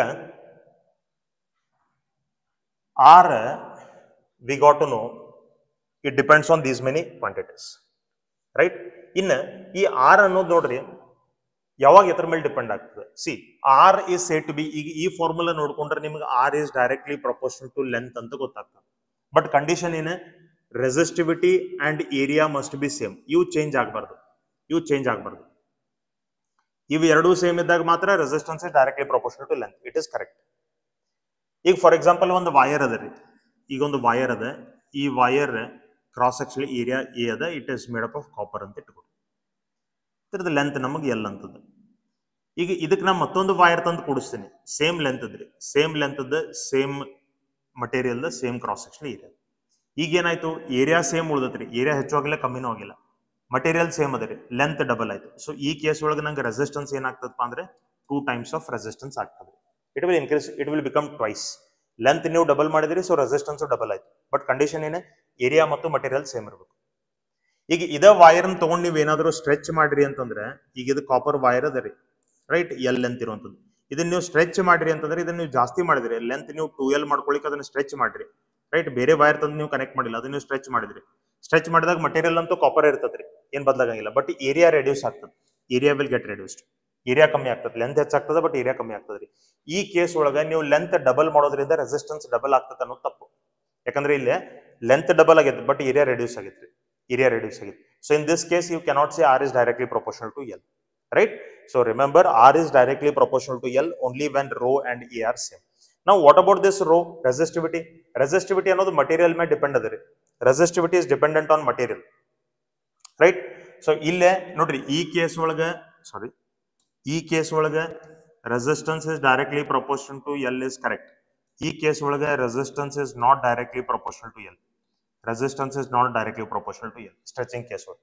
so stretching case ಮತ್ತು compression case ಒಳಗೆ ನಮಗೆ ರಿಲೇಷನ್ ಬೇರೆ ಬರ್ತದೆ. That will see later. Okay, so ನೋಡ್ರಿ, ರೆಸಿಸ್ಟಿವಿಟಿ ಅನ್ನೋದು ಇದು ಮಟೀರಿಯಲ್ ಮೇಲೆ ಡಿಪೆಂಡ್ ಇರ್ತದೆ. Resistivity is independent of dimensions. ನೆನಪಿರ್ಲಿ, ರೆಸಿಸ್ಟಿವಿಟಿ ಲೆಂತ್ ಮೇಲೆ ಏರಿಯಾ ಮೇಲೆ ಡಿಪೆಂಡ್ ಆಗಂಗಿಲ್ಲ. ಇಲ್ಲಿ ಫಾರ್ಮುಲಾ ನೋಡಿದ್ರೆ ನೀವು ಅನ್ಬೋದು, so rho is equal to R into A divided by L ಬರ್ತದ್ರಿ, ಸೊ L ಮತ್ತು A ಮೇಲೆ ಡಿಪೆಂಡ್ ಆಗ್ತದೆ. No, it is only dependent on material. ನೀವು ಕಾಪರ್ ತೆಗೆದು ಅಲ್ಯೂಮಿನಿಯಂ ತಗೊಂಡಾಗ ಅಷ್ಟೇ ರೆಸಿಸ್ಟಿವಿಟಿ ಚೇಂಜ್ ಆಗೋದ್ರಿ, ರೋ ಚೇಂಜ್ ಆಗೋದು. ಮಟೀರಿಯಲ್ ಚೇಂಜ್ ಮಾಡಿದಾಗ ಮಾತ್ರ ರೆಸಿಸ್ಟಿವಿಟಿ ಚೇಂಜ್ ಆಗ್ತದೆ. ಬೈ ಡೈಮೆನ್ಷನ್ ಚೇಂಜ್ ಮಾಡೋದ್ರಿಂದ ಮಟೀರಿಯಲ್ ರೆಸಿಸ್ಟಿವಿಟಿ ಚೇಂಜ್ ಆಗಂಗಿಲ್ಲ. ಇದು ಗೊತ್ತಿರಲಿ, ಅದಿಲ್ಲಿ ಬರ್ದದ, ನೀವು ನೋಡ್ಕೋಬಹುದು. Okay, R is directly proportional to L when rho and A are same. Next, R is inversely proportional to area. R is inversely proportional to area when rho and length are same. ಇವೆರಡೂ same ಇದ್ದಾಗ ಅಷ್ಟ R is inversely proportional to area. R is inversely proportional to area ಅಂದ್ರೆ R is inversely proportional to radius square. ಯಾಕಂದ್ರೆ area ಅಂತಂದ್ರೆ it is equal to pi R square, right. Diameter term ದಾಗ ಬರೀಬೇಕಾದ್ರೆ 1 divided by diameter square, ಯಾಕಂದ್ರೆ diameter ಅಂದ್ರೆ 2 times of radius ರೀ. So ನಮ್ಗೆ R is inversely proportional to area, inversely proportional to radius square, inversely proportional to diameter square, right. Okay, next ನೋಡ್ರಿ, resistivity is the property of the substance. It depends only on nature of material, temperature and impurities, independent of size and shape. Resistivity ಅನ್ನೋದು ಎದ್ರ ಮೇಲೆ depend ಆಗ್ತದೆ ಅಂದ್ರೆ ಬರೀ material ಮೇಲೆ, nature of material ಮೇಲೆ, temperature ಮೇಲೆ ಮತ್ತು ಇಂಪ್ಯೂರಿಟೀಸ್ ಮೇಲೆ. It is independent of size and shape ಅಂದ್ರೆ ಡೈಮೆನ್ಷನ್ಸ್ ಮೇಲೆ ಅದು ಡಿಪೆಂಡ್ ಇಲ್ಲ ರೆಸಿಸ್ಟಿವಿಟಿ. ಓಕೆ, ಸ್ಟ್ರೆಚಿಂಗ್ ಕೇಸ್ ಒಳಗೆ ಏನಾಗ್ತದ್ರಿ? ಸ್ಟ್ರೆಚಿಂಗ್ ಅಂತಂದ್ರೆ ಏನು? ಈಗ ನಾವು ಲೆಂತ್ ಇರುವಂತ ಒಂದು ವೈರ್ನ ಹಿಗಿಸಬಹುದು ಅಥವಾ ಅದನ್ನ ನಾವು ಅದ್ರ ಲೆಂತ್ ಕಮ್ಮಿ ಮಾಡಬಹುದು. Increasing length is called stretching, decreasing length is called compression. So ಈ ಸ್ಟ್ರೆಚಿಂಗ್ ಮತ್ತು ಕಾಂಪ್ರೆಷನ್ ಒಳಗೆ ಏನಾಗ್ತದ್ರಿ? R will be directly proportional to L square. ನೋಡ್ರಿ, ಸ್ಟ್ರೆಚಿಂಗ್ ಕೇಸ್ ಇಲ್ಲಾಗಿತ್ತಂದ್ರೆ directly proportional to L. Stretching ಅಥವಾ ಕಾಂಪ್ರೆಸಿಂಗ್ ಕೇಸ್ ಇದ್ದರೆ directly proportional to L square. In inversely proportional to A square, ಏರಿಯಾದ square inversely proportional. And it will be inversely proportional to radius raised to 4, inversely proportional to diameter raised to 4. This is in case of stretching and compression. Stretching and compression. So ಇದನ್ನ ನಾವು ಹಿಂಗೂ ಬರಿಬಹುದು. We can write it like this also. R1 divided by R2 is equal to L1 square divided by L2 square, ಅಥವಾ A2 square divided by A1 square, ಅಥವಾ R2 raised to 4 divided by R1 raised to 4, or diameter 2 raised to 4 divided by diameter 2 raised to diameter 1 raised to 4, right? ಈ ತರ ನಾವು relation ಬರ್ಕೋಬಹುದು. This is in case of stretching and compression. Okay, ಇನ್ನು ಕೆಲವೊಂದಿಷ್ಟು shortcuts ಬರ್ತಾವ್ರಿ, ಆ shortcuts ಹೇಳ್ತೀನಿ ನೋಡ್ರಿ. If change in length is given, if length changes n times, ಇದು ನೋಡ್ರಿ, if length changes n times ಅಂದ್ರೆ ನಿಮಗೆ ಚೇಂಜ್ ಇನ್ ಲೆಂತ್ ಕೊಟ್ಟಿದ್ದಾರೆ. If length changes n times, change in length ನಿಮ್ಗೆ ಕೊಟ್ಟಿದ್ರು ಅಂತಂದ್ರೆ new resistance will be equal to n square times of r. If change in length ಅಂದ್ರೆ length ನಮಗೆ n times change ಆಗಿತ್ತು. n times ಅಂದ್ರೆ ಹೆಂಗ್ ಕೊಡ್ತಾರೆ? Length has been doubled, length has been tripled, length has halved, right? So ಈ ತರ length double ಅಂದಿರು ಅಂತಂದ್ರೆ n ಇಸ್ ಈಕ್ವಲ್ ಟು 2 ಅನ್ನಂಗ್ರಿ. ಲೆಂತ್ ಟ್ರಿಬಲ್ ಅಂದಿದ್ರೆ n ಇಸ್ ಈಕ್ವಲ್ ಟು 3 ಅಂತ. ಲೆಂತ್ ಹಾಫ್ ಆಗಿತ್ತಪ್ಪ ಅಂತ ಹೇಳಿದ್ರೆ ಅಂದ್ರೆ n ಇಸ್ ಈಕ್ವಲ್ ಟು 1/2 ಅನ್ನಂಗ್ರಿ. ಲೆಂತ್ 1/4 ಆಗಿತ್ತಪ್ಪ ಅಂತಂದ್ರೆ ಅಂದ್ರೆ n ಇಸ್ ಈಕ್ವಲ್ ಟು 1/4 ಅನ್ನಂಗ್ರಿ. ಆಮೇಲೆ ಮತ್ತೆ ಅದನ್ನ ಪರ್ಸೆಂಟೇಜ್ ಒಳಗೂ ಕೊಡ್ತಾರೆ, ಅದನ್ನು ಕೂಡ ನೋಡೋಣ ಅಂತ. ಈಗ ಫಸ್ಟ್ ಇದು ಒಂದು ಶಾರ್ಟ್ಕಟ್ ಫಾರ್ಮುಲಾ ಗೊತ್ತಿರಲಿ. ನೆಕ್ಸ್ಟ್ ನೋಡ್ರಿ, if area changes, if area changes, area changes ಅಂದ್ರೆ ಏನ? ರೇಡಿಯಸ್ ಚೇಂಜಸ್ ಮತ್ತು ಡಯಾಮೀಟರ್ ಚೇಂಜಸ್ ಅನ್ನಂಗ್ರಿ. ಏರಿಯಾ ಚೇಂಜ್ ಆದ್ರೆ ರೇಡಿಯಸ್ ಮತ್ತು ಡಯಾಮೀಟರ್ ಚೇಂಜ್ ಆಗ್ತದೆ. If area changes n times, if area changes n times, then the new resistance will be R divided by n square, right? ಇಷ್ಟು ನಮಗೆ ಹೊಸ resistance ಇರ್ತದ್ರಿ. This much will be the new resistance. Okay, ಈ n ಅನ್ನೋದು ಹೆಂಗೆ calculate ಮಾಡಬೇಕು? ಇದಕ್ಕೆ ಕೆಲವೊಂದಿಷ್ಟು ಎಕ್ಸಾಂಪಲ್ಸ್ಗಳನ್ನು ತೊಗೊಂಡು ನಾ ಇಲ್ಲಿ ಹೇಳ್ತೀನಿ ನಿಮಗೆ ಹೌ ಟು ಕ್ಯಾಲ್ಕುಲೇಟ್ n. ಈ ಕೇಸ್ ಒಳಗೆ ನಮಗೆ n ಐಡೆಂಟಿಫೈ ಮಾಡ್ಕೊಳ್ಳೋದು ಭಾಳ important. How to identify n, that is very important. So let us identify n. Let us see how to take the values of n. n ಯಾವ ತರ ತಗೋಬೇಕು ಅನ್ನೋದು ನೋಡ್ಕೊಳ್ಳಿ. ಓಕೆ, ಈಗ ಸಪೋಸ್ ನಮ್ಗೆ ಒಂದು ಯಾವುದೋ ಕೇಸ್ ಒಳಗೆ ಕೊಡ್ತಾರ್ರಿ. Let me say if length ನಂಗೆ 2 ಟೈಮ್ಸ್ ಆಫ್ ಒರಿಜಿನಲ್ ಲೆಂತ್ ಆಗಿತ್ತು, ಡಬಲ್ ಆಗಿತ್ತಪ್ಪ ಅಂದ್ರೆ ಇಲ್ಲಿ ನಾ n ಇಸ್ ಈಕ್ವಲ್ ಟು 2 ಅಂತ ತಗೋಬೇಕು. ಲೆಂತ್ ನಮಗೆ ಹಾಫ್ ಆಗೈತೆ ಅಂತ ಹೇಳಿದ್ರಪ್ಪ ಅಂತಂದ್ರೆ ನಾ n is equal to half ಅಂತ ತಗೋಬೇಕು, 1/2 ಅಂತ ತಗೋಬೇಕು.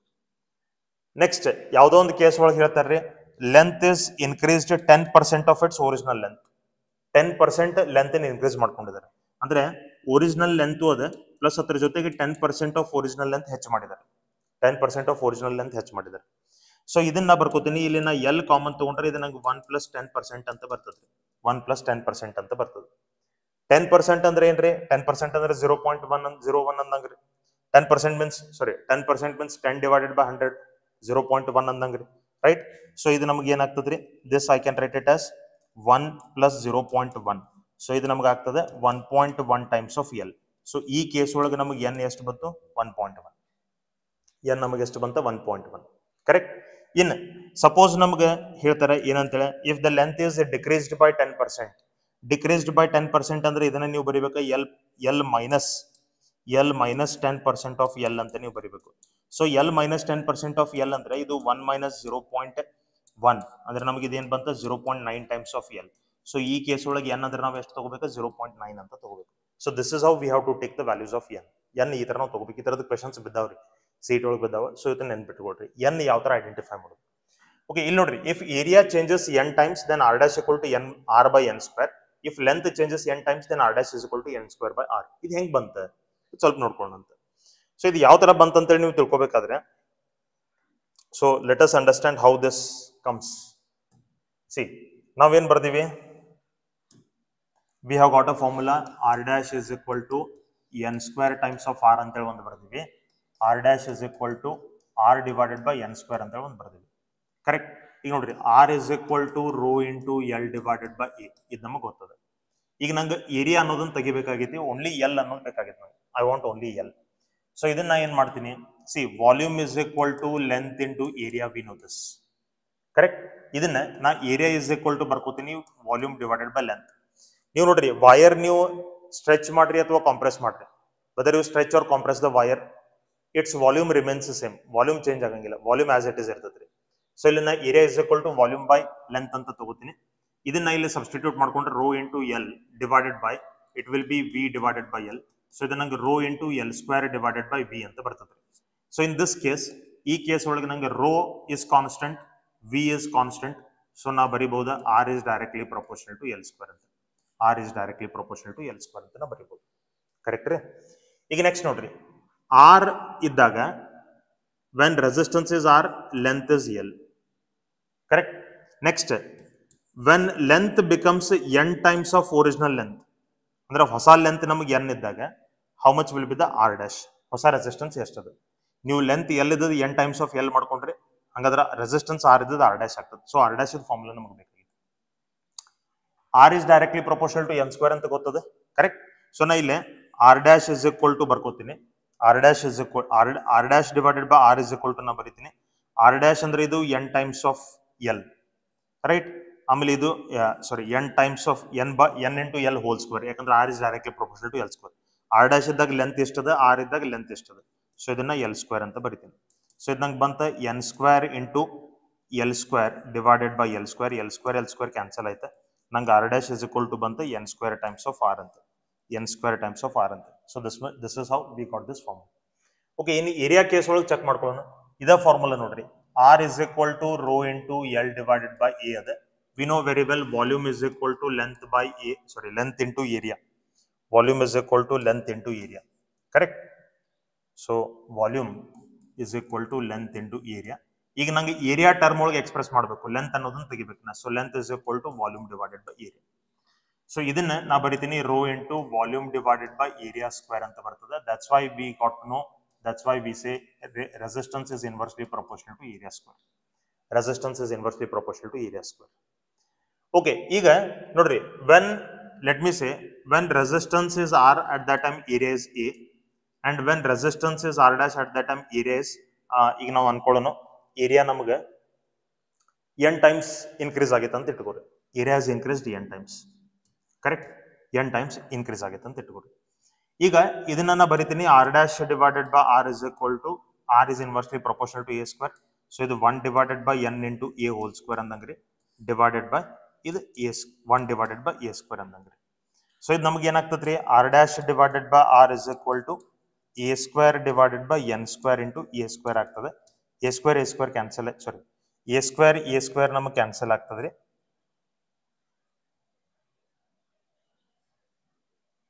Okay, I will write here. ಇದು ನಮಗೆ n square as it is ಇರ್ತದೆ. A square ನಮಗೆ ಕ್ಯಾನ್ಸಲ್ ಆಗ್ತದ್ರಿ. So R dash is equal to ನಂಗೆ ಏನು ಬಂತ, R divided by n square ಅಂತ ಬಂತು. So that is how we got this formula. So hope you understand how you got n square into R, R into n square. ಈಗ ಇದನ್ನ ಹೇಳಿಕ್ಕೆ reason ಏನಂತಂದ್ರೆ ನಿಮಗೆ ಒಂದು ಪಾಯಿಂಟ್ ಇಲ್ಲಿ ಗೊತ್ತಾಗಬೇಕು. ವಾಲ್ಯೂಮ್ ಥ್ರೂ ಔಟ್ ನಮಗೆ ನೀವು ಸ್ಟ್ರೆಚ್ ಮಾಡ್ರಿ, ಕಾಂಪ್ರೆಸ್ ಮಾಡ್ರಿ, ವಾಲ್ಯೂಮ್ ಸೇಮ್ ಇರ್ತದೆ. Volume will not change, resistivity will not change, these two things will not change. ಏನೇನು ಚೇಂಜ್ ಆಗ್ತವೆ, ಲೆಂತ್ ಚೇಂಜ್ ಆಗ್ತದ್ರಿ, ಏರಿಯಾ ಚೇಂಜ್ ಆಗ್ತದ್ರಿ, ರೇಡಿಯಸ್ ಚೇಂಜ್ ಆಗ್ತದ್ರಿ, ಡಯಾಮೀಟರ್ ಚೇಂಜ್ ಆಗ್ತದ್ರಿ. ಕರೆಕ್ಟ್. ಸೊ ಇವು ಚೇಂಜ್ ಆದಾಗ when change in length is given ಅವಾಗ ನೀವು ಈ ಫಾರ್ಮುಲಾ ಯೂಸ್ ಮಾಡ್ರಿ, when change in area is given ಅವಾಗ ನೀವು ಈ ಫಾರ್ಮುಲಾ ಯೂಸ್ ಮಾಡ್ರಿ ಅಷ್ಟೇ. ರೈಟ್. ವಾಲ್ಯೂಮ್ ಸೇಮ್ ಇರ್ತತಿ ನಿಮ್ಗೆ ಗೊತ್ತಿರಲಿ. ವಾಲ್ಯೂಮ್ ಅನ್ನು ನಾವು ಯೂಸ್ ಮಾಡ್ಕೊಂಡು ಯಾವ ತರ resistance in terms of area ಬರ್ಕೊಂಡಿದೀವಿ, resistance in terms of length ಬರ್ಕೊಂಡಿದೀವಿ, ಇದು ಗೊತ್ತಿರಲಿ. You should have this idea. Okay, let us move on to the next concept. ನಾವು ಇಷ್ಟು ನಮ್ಮ ಕಾನ್ಸೆಪ್ಟ್ ಗೊತ್ತಾಯ್ತು. Will move on to the next concept. Okay, ಇಲ್ಲೇ ನೋಡ್ರಿ, resistivity is minimum for silver. ಇಲ್ಲಿ ಕೆಲವೊಂದಿಷ್ಟು ಪಾಯಿಂಟ್ಸ್ ಅದಾವ, ನೆನ್ಪಿಟ್ಕೋರಿ. Resistivity is minimum for silver and maximum for fused quartz. Fused quartz ಅಂತ ಒಂದು ಮಟೀರಿಯಲ್ ಅದ, ಅದರದ ರೆಸಿಸ್ಟಿವಿಟಿ ಮ್ಯಾಕ್ಸಿಮಮ್, ಸಿಲ್ವರ್ದ ಮಿನಿಮಮ್ ಅದ. Filament of bulb. ಸಿ ಈಗ ಎಲ್ಲ LED ಬಲ್ಬ್ಸ್ ಅದಾವ. ಮೊದಲೇನ್ ಬಲ್ಬ್ಸ್ ಇದ್ದು, ಆ ಬಲ್ಬ್ಸ್ ಒಳಗೆ ನಿಮ್ಗೊಂದು ಸಣ್ಣದ ವೈರ್ ಕಾಣಿಸ್ತ್ರಿ, spring type of wire, filament ಅಂತ ಕರಿತಿದ್ವಿ. ಅದರ ಒಂದು 2-3 ಕಡ್ಡಿ ಹಾಕಿ ಈ ತರ ನಮಗೆ ಬಲ್ಬ್ಸ್ ಇರ್ತಿದ್ವು ಮೊದಲು. If the bulb is like this, ಇದ್ರೊಳಗೆ ನಮಗೊಂದು 2-3 ಕಡ್ಡಿ ಈ ತರ ಇರ್ತಿದ್ವಿ. ಆಮೇಲೆ ಇಲ್ಲಿ ನಮಗೆ ಫಿಲಾಮೆಂಟ್ ಕಾಣಿಸ್ತು. This is the filament, right. ಆ ಫಿಲಾಮೆಂಟ್ ಕಟ್ ಆಯ್ತಪ್ಪ ಅಂದ್ರೆ ಬಲ್ಬ್ ಹೋಯ್ತು ಅಂತ ನಾವು ಹೇಳ್ತೀವಿ, ಕರೆಕ್ಟ್. ಆ ಫಿಲಾಮೆಂಟ್ ಏನದ, it is made up of tungsten. ಅದು ಟಂಗ್ಸ್ಟನ್ ದಿಂದ ಮಾಡಿದಿರ್ತದೆ. ಟಂಗ್ಸ್ಟನ್ ರೆಸಿಸ್ಟಿವಿಟಿ ಮತ್ತು ಮೆಲ್ಟಿಂಗ್ ಪಾಯಿಂಟ್ ಹೈ ಇರ್ತದೆ. ರೆಸಿಸ್ಟಿವಿಟಿ ಹೈ ಯಾಕಂದ್ರೆ as more resistance is there, more light it will emit. ಆಮೇಲೆ ಮೆಲ್ಟಿಂಗ್ ಪಾಯಿಂಟ್ ಹೈ ಯಾಕ್ರಿ, ಯಾಕಂದ್ರೆ ಅದನ್ನ ನಾವು ಬಲ್ಬ್ ಬಹಳ ತನಕ ಆನ್ ಇಡೋದ್ರಿಂದ, since we keep it on for long time, ಅದ್ರ ಟೆಂಪರೇಚರ್ ಹೆಚ್ಚಾಗ್ತದೆ. ಟೆಂಪರೇಚರ್ ಹೆಚ್ಚಾಗಿ ಅದು ಮೆಲ್ಟ್ ಆಗಬಾರ್ದು. ಮೆಲ್ಟ್ ಆಗಿ ಅದು ಕಟ್ ಆಯ್ತಪ್ಪ ಅಂದ್ರೆ ಬಲ್ಬ್ ಹೋಗ್ಬಿಡ್ತದೆ. ಸೊ ಅದು ಜಲ್ದಿ ಮೆಲ್ಟ್ ಆಗಬಾರ್ದು. It should not melt soon. ಅದಕ್ಕೆ ಅದ್ರ ಮೆಲ್ಟಿಂಗ್ ಪಾಯಿಂಟ್ ಹೈ ಇರಬೇಕು, ರೈಟ್. ಸೊ ಬಲ್ಬ್ ಒಳಗೆ ಇರುವಂತಹ ಫಿಲಾಮೆಂಟ್ ಅದ ರೆಸಿಸ್ಟಿವಿಟಿ ಮತ್ತು ಮೆಲ್ಟಿಂಗ್ ಪಾಯಿಂಟ್ ಎರಡೂ ಹೈ ಇರ್ತಾವೆ. Resistivity will also be high, resistivity will also be high, melting point will also be high. ಇವೆರಡು ಹೈ ಇರ್ತಾವೆ. ಥರ್ಡ್ ಪಾಯಿಂಟ್ ನೋಡ್ರಿ, ಎಲಿಮೆಂಟ್ಸ್ ಆಫ್ ಹೀಟಿಂಗ್ ಡಿವೈಸ್. ಅಂದ್ರೆ ಹೀಟರ್, ಗೀಸರ್ ಇವೇನಿರ್ತಾವಲ್ಲ ಅದ್ರದಾಗ, ಅದ್ರೊಳಗೆ ಏನ್ ಯೂಸ್ ಮಾಡಿರ್ತಾರೆ ಅಂದ್ರೆ ನಿಕ್ರೋಮ್ ಯೂಸ್ ಮಾಡಿರ್ತಾರೆ. ಇಲ್ಲಿ ಟಂಗ್ಸ್ಟನ್ ಯೂಸ್ ಮಾಡಿರ್ತಾರೆ, ಇಲ್ಲಿ ನಿಕ್ರೋಮ್ ಯೂಸ್ ಮಾಡಿರ್ತಾರೆ. ಇದ್ರದ್ದು ಕೂಡ ರೆಸಿಸ್ಟಿವಿಟಿ ಮತ್ತು ಮೆಲ್ಟಿಂಗ್ ಪಾಯಿಂಟ್ ಹೈ ಇರ್ತದೆ. Because more the resistivity, more heat it will produce. And melting point high ಇರೋದ್ರಿಂದ ಜಲ್ದಿ ಮೆಲ್ಟ್ ಆಗಿ ನಮ್ಗದು ಏನು ಆ ಡಿವೈಸ್ ನಮ್ಗೆ ಹಾಳಾಗಿ ಹೋಗಂಗಿಲ್ಲ. ಸೊ ಮೆಲ್ಟಿಂಗ್ ಪಾಯಿಂಟ್ ಹೈ ಇರಬೇಕು. ಇನ್ನು ಫ್ಯೂಸ್ ವೈರ್ ನೋಡ್ರಿ, ಫ್ಯೂಸ್ ವೈರ್ ಅದ್ರ reverse. Fuse wire is made up of tin lead alloy. Tin lead alloy ಅದರಿಂದ ಮಾಡಿರ್ತಾರೆ. ಇದ್ರದ ರೆಸಿಸ್ಟಿವಿಟಿ ಹೈ ಇರ್ತದ್ರಿ, ಬಟ್ ಮೆಲ್ಟಿಂಗ್ ಪಾಯಿಂಟ್ ಲೋ ಇರ್ತದೆ. ಇದು ನೋಡ್ರಿ, ಇದ್ರದ ರೆಸಿಸ್ಟಿವಿಟಿ ಮೆಲ್ಟಿಂಗ್ ಪಾಯಿಂಟ್ ಎರಡೂ ಹೈ. ಇದ್ರದ್ದು ಕೂಡ ರೆಸಿಸ್ಟಿವಿಟಿ ಮೆಲ್ಟಿಂಗ್ ಪಾಯಿಂಟ್ ಎರಡೂ ಹೈ. ಇದ್ರದ resistivity high but melting point is low. Melting point low ಯಾಕೆ? ಫ್ಯೂಸ್ ವೈರ್ ಅಂದ್ರೆ ಇದನ್ನ ಸೇಫ್ಟಿ ವೈರ್, ಸೇಫ್ಟಿ ಡಿವೈಸ್ ಅಂತ ನಾವು ಯೂಸ್ ಮಾಡ್ತೀವಿ. ಅಂದ್ರೆ ಹೈ ವೋಲ್ಟೇಜ್ ನಮಗೆ ಸಪ್ಲೈ ಬಂದಾಗ ಫ್ಯೂಸ್ ಆಟೋಮೆಟಿಕ್ ಕಟ್ ಆಗಿ ನಮ್ದು ಸರ್ಕಿಟ್ ಏನದ, ಮನೆ ಒಳಗಿಂದ ಎಲ್ಲ ಇನ್ಸ್ಟ್ರೂಮೆಂಟ್ಸ್ ನಮಗೆ ಸೇಫ್ ಆಗಿ ಉಳಿಬೇಕು. ಸೇಫ್ ಆಗಿ ಉಳಿಬೇಕಾದ್ರೆ ಏನಾಗ್ಬೇಕು, ಅದೇನು ಹೈ ವೋಲ್ಟೇಜ್, ಹೈ ಕರೆಂಟ್ ನಮಗೆ ಸಪ್ಲೈ ಮನೆಗೆ ಬರ್ತಿರ್ತದ್ರಿ, ಅದು ನಮಗೆ ಬರಬಾರ್ದು. ಅದು ಬರಬಾರ್ದು ಅಂತಂದ್ರೆ ಏನಾಗ್ಬೇಕು, ನಮ್ದು ಸರ್ಕಿಟ್ ಕಟ್ ಆಗ್ಬೇಕು. ಸರ್ಕಿಟ್ ಕಟ್ ಆಯ್ತಾರ ಓಪನ್ ಸರ್ಕಿಟ್ ಆಗಿ ಕನ್ವರ್ಟ್ ಆಗ್ತದೆ, ಅವಾಗ ಕರೆಂಟ್ ನಮಗೆ ಜೀರೋ ಆಗಿಬಿಡ್ತದೆ. ಸೊ ಫ್ಯೂಸ್ ವೈರ್ ಜಲ್ದಿ ಕಟ್ ಆಗ್ಬೇಕಂತಂದ್ರೆ ಅದ್ರದ್ದು ಮೆಲ್ಟಿಂಗ್ ಪಾಯಿಂಟ್ ಲೋ ಇರಬೇಕು. So high voltage, high current ಬಂದಾಗ ಅದರ ಟೆಂಪರೇಚರ್ ಸ್ವಲ್ಪ ಹೆಚ್ಚಾಗೋದ್ರೊಳಗಾಗಿ ಅದು ಕಟ್ ಆಗಿಬಿಡ್ಬೇಕು. ಕಟ್ ಆಯ್ತಪ್ಪ ಅಂದ್ರೆ ನಮಗೆ ಉಳಿಕಿದೆಲ್ಲೂ ಸೇಫ್ ಆಗಿ ಉಳಿತದೆ. ಸೊ ಮೆಲ್ಟಿಂಗ್ ಪಾಯಿಂಟ್ ಲೋ ಇರಬೇಕು. Fifth one, resistance box is made up of alloys. Resistance box ಒಳಗೆ ನಮಗೆ ಅಲಾಯ್ಸ್ ಗಳನ್ನ ತಗೊಂಡು ರೆಸಿಸ್ಟೆನ್ಸ್ ಬಾಕ್ಸ್ ಮಾಡಿರ್ತಾರೆ. ಆ ಯಾವ ಅಲಾಯ್ಸ್ ಅಲ್ಲಿ ಯೂಸ್ ಮಾಡಿರ್ತಾರಪ್ಪ ಅಂತಂದ್ರೆ manganin, constantan, nichrome, these are used. Why alloys are used? Resistance box ಒಳಗೆ ಅಲಾಯ್ಸ್ ಯಾಕೆ ಯೂಸ್ ಮಾಡ್ತಾರೆ ಅಂದ್ರೆ ಅಲಾಯ್ಸ್ ಅದ ರೆಸಿಸ್ಟಿವಿಟಿ ಹೈ ಇರ್ತದೆ. Resistivity will be high. Resistivity high ಅದ, ಮತ್ತು ಇದು alloys are least temperature dependent. ಅಂದ್ರೆ ಈ ಡೇ ಟು ಡೇ ಲೈಫ್ ಒಳಗೆ ಏನ್ ನಮಗೆ morning, afternoon, evening temperature variation ಆಗ್ತಿರ್ತದೆ. ಈ ಸ್ಮಾಲ್ ಟೆಂಪರೇಚರ್ ವೇರಿಯೇಷನ್ ದಿಂದ ಅದರದ ರೆಸಿಸ್ಟಿವಿಟಿ ಆಗಲಿ ರೆಸಿಸ್ಟೆನ್ಸ್ ಆಗಲಿ ಚೇಂಜ್ ಆಗಂಗಿಲ್ಲ, right. That's why their resistance boxes are made up of alloys. Suppose ಅದನ್ನ ಕಂಡಕ್ಟರ್ಸ್ ದಿಂದ ಮಾಡಿದ್ರೆ ಏನಾಗ್ತಿತ್ತು, ಆ ರೆಸಿಸ್ಟೆನ್ಸ್ ಬಾಕ್ಸ್ ನಿಮಗೆ ಬೆಳಗ್ಗೆ ಒಂದು ರೆಸಿಸ್ಟೆನ್ಸ್ ತೋರಿಸುತ್ತೆ, ಮಧ್ಯಾಹ್ನ ಒಂದು ಬೇರೆ ರೆಸಿಸ್ಟೆನ್ಸ್ ತೋರಿಸಿದ್ರಿ, ಸಾಯಂಕಾಲ ಒಂದು ಬೇರೆ ರೆಸಿಸ್ಟೆನ್ಸ್ ತೋರಿಸಿದ್ರಿ. ಯಾಕಂದ್ರೆ ಈ day to day variation of temperature ಏನದ, ಅದರಿಂದ ಕಂಡಕ್ಟರ್ ಟೆಂಪರೇಚರ್ ಹೆಚ್ಚು ಕಮ್ಮಿ ಆಗ್ತವೆ. ಅಲಾಯ್ಸ್ resistivity ಏನದ, it is almost independent of temperature. That's why it is used. Next, resistivity of alloys is almost independent of temperature. ಇಲ್ಲಿ ಬರ್ದೀವಿ ನಾವು. Resistance of alloys does not alter for minor changes in temperature. That's what we have written, right? Okay, next we'll go for some MCQs, PYQs which are on these concepts. ಈ concepts ಮೇಲೆ ಇರುವಂತ PYQs ನೋಡೋಣ. ಈಗ ಇಲ್ಲಿ ನೋಡ್ರಿ, the graph between variation of resistance of a metal wire as a function of its diameter, keeping other parameters like length and temperature constant. ನೋಡ್ರಿ, length ಮತ್ತು temperature constant ಅದ ಅಂತ ಹೇಳ್ತಾರೆ. ಲೆಂತ್ ಕಾನ್ಸ್ಟೆಂಟ್ ಅದ ಅಂದ್ಮೇಲೆ resistance is inversely proportional to area. Area inversely proportional ಅಂತಂದ್ರೆ inversely proportional to radius square. Radius square inversely proportional ಅಂದ್ರೆ diameter square inversely proportional. So resistance is inversely proportional to the square of diameter. ಅಂದ್ಮೇಲೆ ಯಾವ graph ನಮ್ಗೆ correct ಇರಬೇಕು, right? ಇಲ್ಲಿ ನಮಗೆ correct graph ಅಂತಂದ್ರೆ ಇದು ಒಂದದ್ರಿ. ಬಿಕಾಸ್ ದಿಸ್ ಇಸ್ ಇನ್ಕ್ರೀಸಿಂಗ್, ಇದು ಡಿಕ್ರೀಸಿಂಗ್ ಅದ, ಬಟ್ ಇದು ಲೀನಿಯರ್ಲಿ ಡಿಕ್ರೀಸಿಂಗ್ ಅದ. ಇದು ಇನ್ವರ್ಸ್ಲಿ ಪ್ರಪೋರ್ಷನಲ್ ಟು ಡಿ ಇದ್ದಿದ್ರೆ ನಾವು ಹಿಂಗ್ ತಗೋಬಹುದು. ಇದು inversely proportional to D square ಅದ, ಅದಕ್ಕೆ ನೀವು ರೆಕ್ಟಾಂಗುಲರ್ ಹೈಪರ್ಬೋಲಾ ತಗೋಬೇಕು, right? We have to take this one. Okay, next, this is from 2025. This is also from 2025. See, the range of electric conductivity and resistivity for metals among the following. See, ಈ ರೇಂಜ್ಗಳನ್ನು ನೀವು ನೆನ್ಪಿಟ್ಕೋಬೇಕ್ರೆ. You have to remember this. ಇಲ್ಲಿ ನಾ ರೇಂಜ್ಗಳನ್ನು ಬರಿತೀನಿ, ನೆನ್ಪಿಟ್ಕೊಡಿ. You have to remember these things. See, for metals ಅಥವಾ conductors ಅಂತ ನಾವು ಏನು ಕರಿತೀವಿ, ಮೆಟಲ್ಸ್ ಅದ ರೇಂಜ್ ಎಷ್ಟು ಇರ್ತದೆ? ಮೆಟಲ್ಸ್ ಅದ ಕಂಡಕ್ಟಿವಿಟಿ ರೇಂಜ್ ನಮಗೆ 10⁻²² to 10⁻8 ಸಿಮೆನ್ ಪರ್ ಮೀಟರ್ ಇರ್ತದ್ರಿ. ರೆಸಿಸ್ಟಿವಿಟಿ 10⁻² to 10⁻8 ಓಮ್ ಮೀಟರ್ ಇರ್ತದ್ರಿ ಮೆಟಲ್ಸ್ ಅದು. ಆಮೇಲೆ ಇನ್ಸುಲೇಟರ್ಸ್ ಅದ ರೇಂಜ್ ಎಷ್ಟು ಇರ್ತದಪ್ಪ ಅಂತಂದ್ರೆ conductivity will be from 10⁻11 to 10⁻19 siemens per metre and resistivity will be 10⁻+11 to 10⁻+19 ohm meter, right? Insulators. Semiconductors ಅದು ನಮ್ಮ ಕಂಡಕ್ಟಿವಿಟಿ ಇರ್ತದೆ 10⁻+5 to 10⁻6 7 per meter. ಆಮೇಲೆ resistivity ರೇಂಜ್ ನಮಗೆ ಇರ್ತದೆ 10⁻5 to 10⁻+6 ohm meter. So these are the ranges of conductivity as well as resistivity of metals, insulators and semiconductors. So ನೆನ್ಪಿಟ್ಕೋಬೇಕು ನೀವು. Conductivity is high. ಮೆಟಲ್ಸ್ಗೆ ನೋಡ್ರಿ conductivity ನಮಗೆ high ಇರ್ತದ್ರಿ, resistivity low ಇರ್ತದೆ. ಇನ್ಸುಲೇಟರ್ಸ್ಗೆ conductivity low ಇರ್ತದ್ರಿ, resistivity high ಇರ್ತದ್ರಿ. ಇದು ನಮಗೆ semi conductor ಇವೆರಡರ ಮಿಡಲ್ದಾಗಿನ ವ್ಯಾಲ್ಯೂಸ್ ಸೆಮಿ ಕಂಡಕ್ಟರ್ಗೆ ಇರ್ತಾವೆ. That's why it is called semiconductor. ನಮ್ಗೆ ಇಲ್ಲಿ ಯಾವ ಥರದ್ದು ಕೇಳ್ತಾರ್ರಿ? Electrical conductivity and resistivity of metals ಅದು ಕೇಳ್ತಾರ್ರಿ. ಸೊ ಮೆಟಲ್ಸ್ದ ಕಂಡಕ್ಟಿವಿಟಿ ಮತ್ತು ರೆಸಿಸ್ಟಿವಿಟಿ -2 to -8, ಕಂಡಕ್ಟಿವಿಟಿ +2 to +8. ಸೊ ಯಾವ್ದು ಕರೆಕ್ಟ್ ಆಗ್ತದೆ? ಫಸ್ಟ್ ಆಪ್ಷನ್ ನಮಗೆ ಕರೆಕ್ಟ್ ಅದ ರೀ, correct. So you have to remember the ranges. We cannot do anything else, we have to remember. Okay, next question ನೋಡ್ರಿ. ನೆಕ್ಸ್ಟ್ ಕ್ವೆಶನ್ ನಮಗೆ ಇದು 2024 ಒಳಗಿಂದ. E is the electric field inside a conductor whose material has conductivity is sigma and resistivity rho. The current density inside the conductor is J. The correct form of Ohm's law. Vector form of Ohm's law ನಿಮಗೆ ಕೇಳ್ತಾರೆ. Vector form of Ohm's law ನಮಗೆ already ಗೊತ್ತದೆ. Vector form of Ohm's law is J is equal to sigma into E, conductivity into electric field. Correct?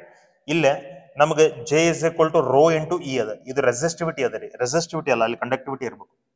So ಇದನ್ನ ನಾ ಏನಂತ ಬರಿತೀನಿ? If I take this on this side, ಇದು ನಂಗೆ 1/ಕಂಡಕ್ಟಿವಿಟಿ J is equal to E ಆಗ್ತದ್ರಿ.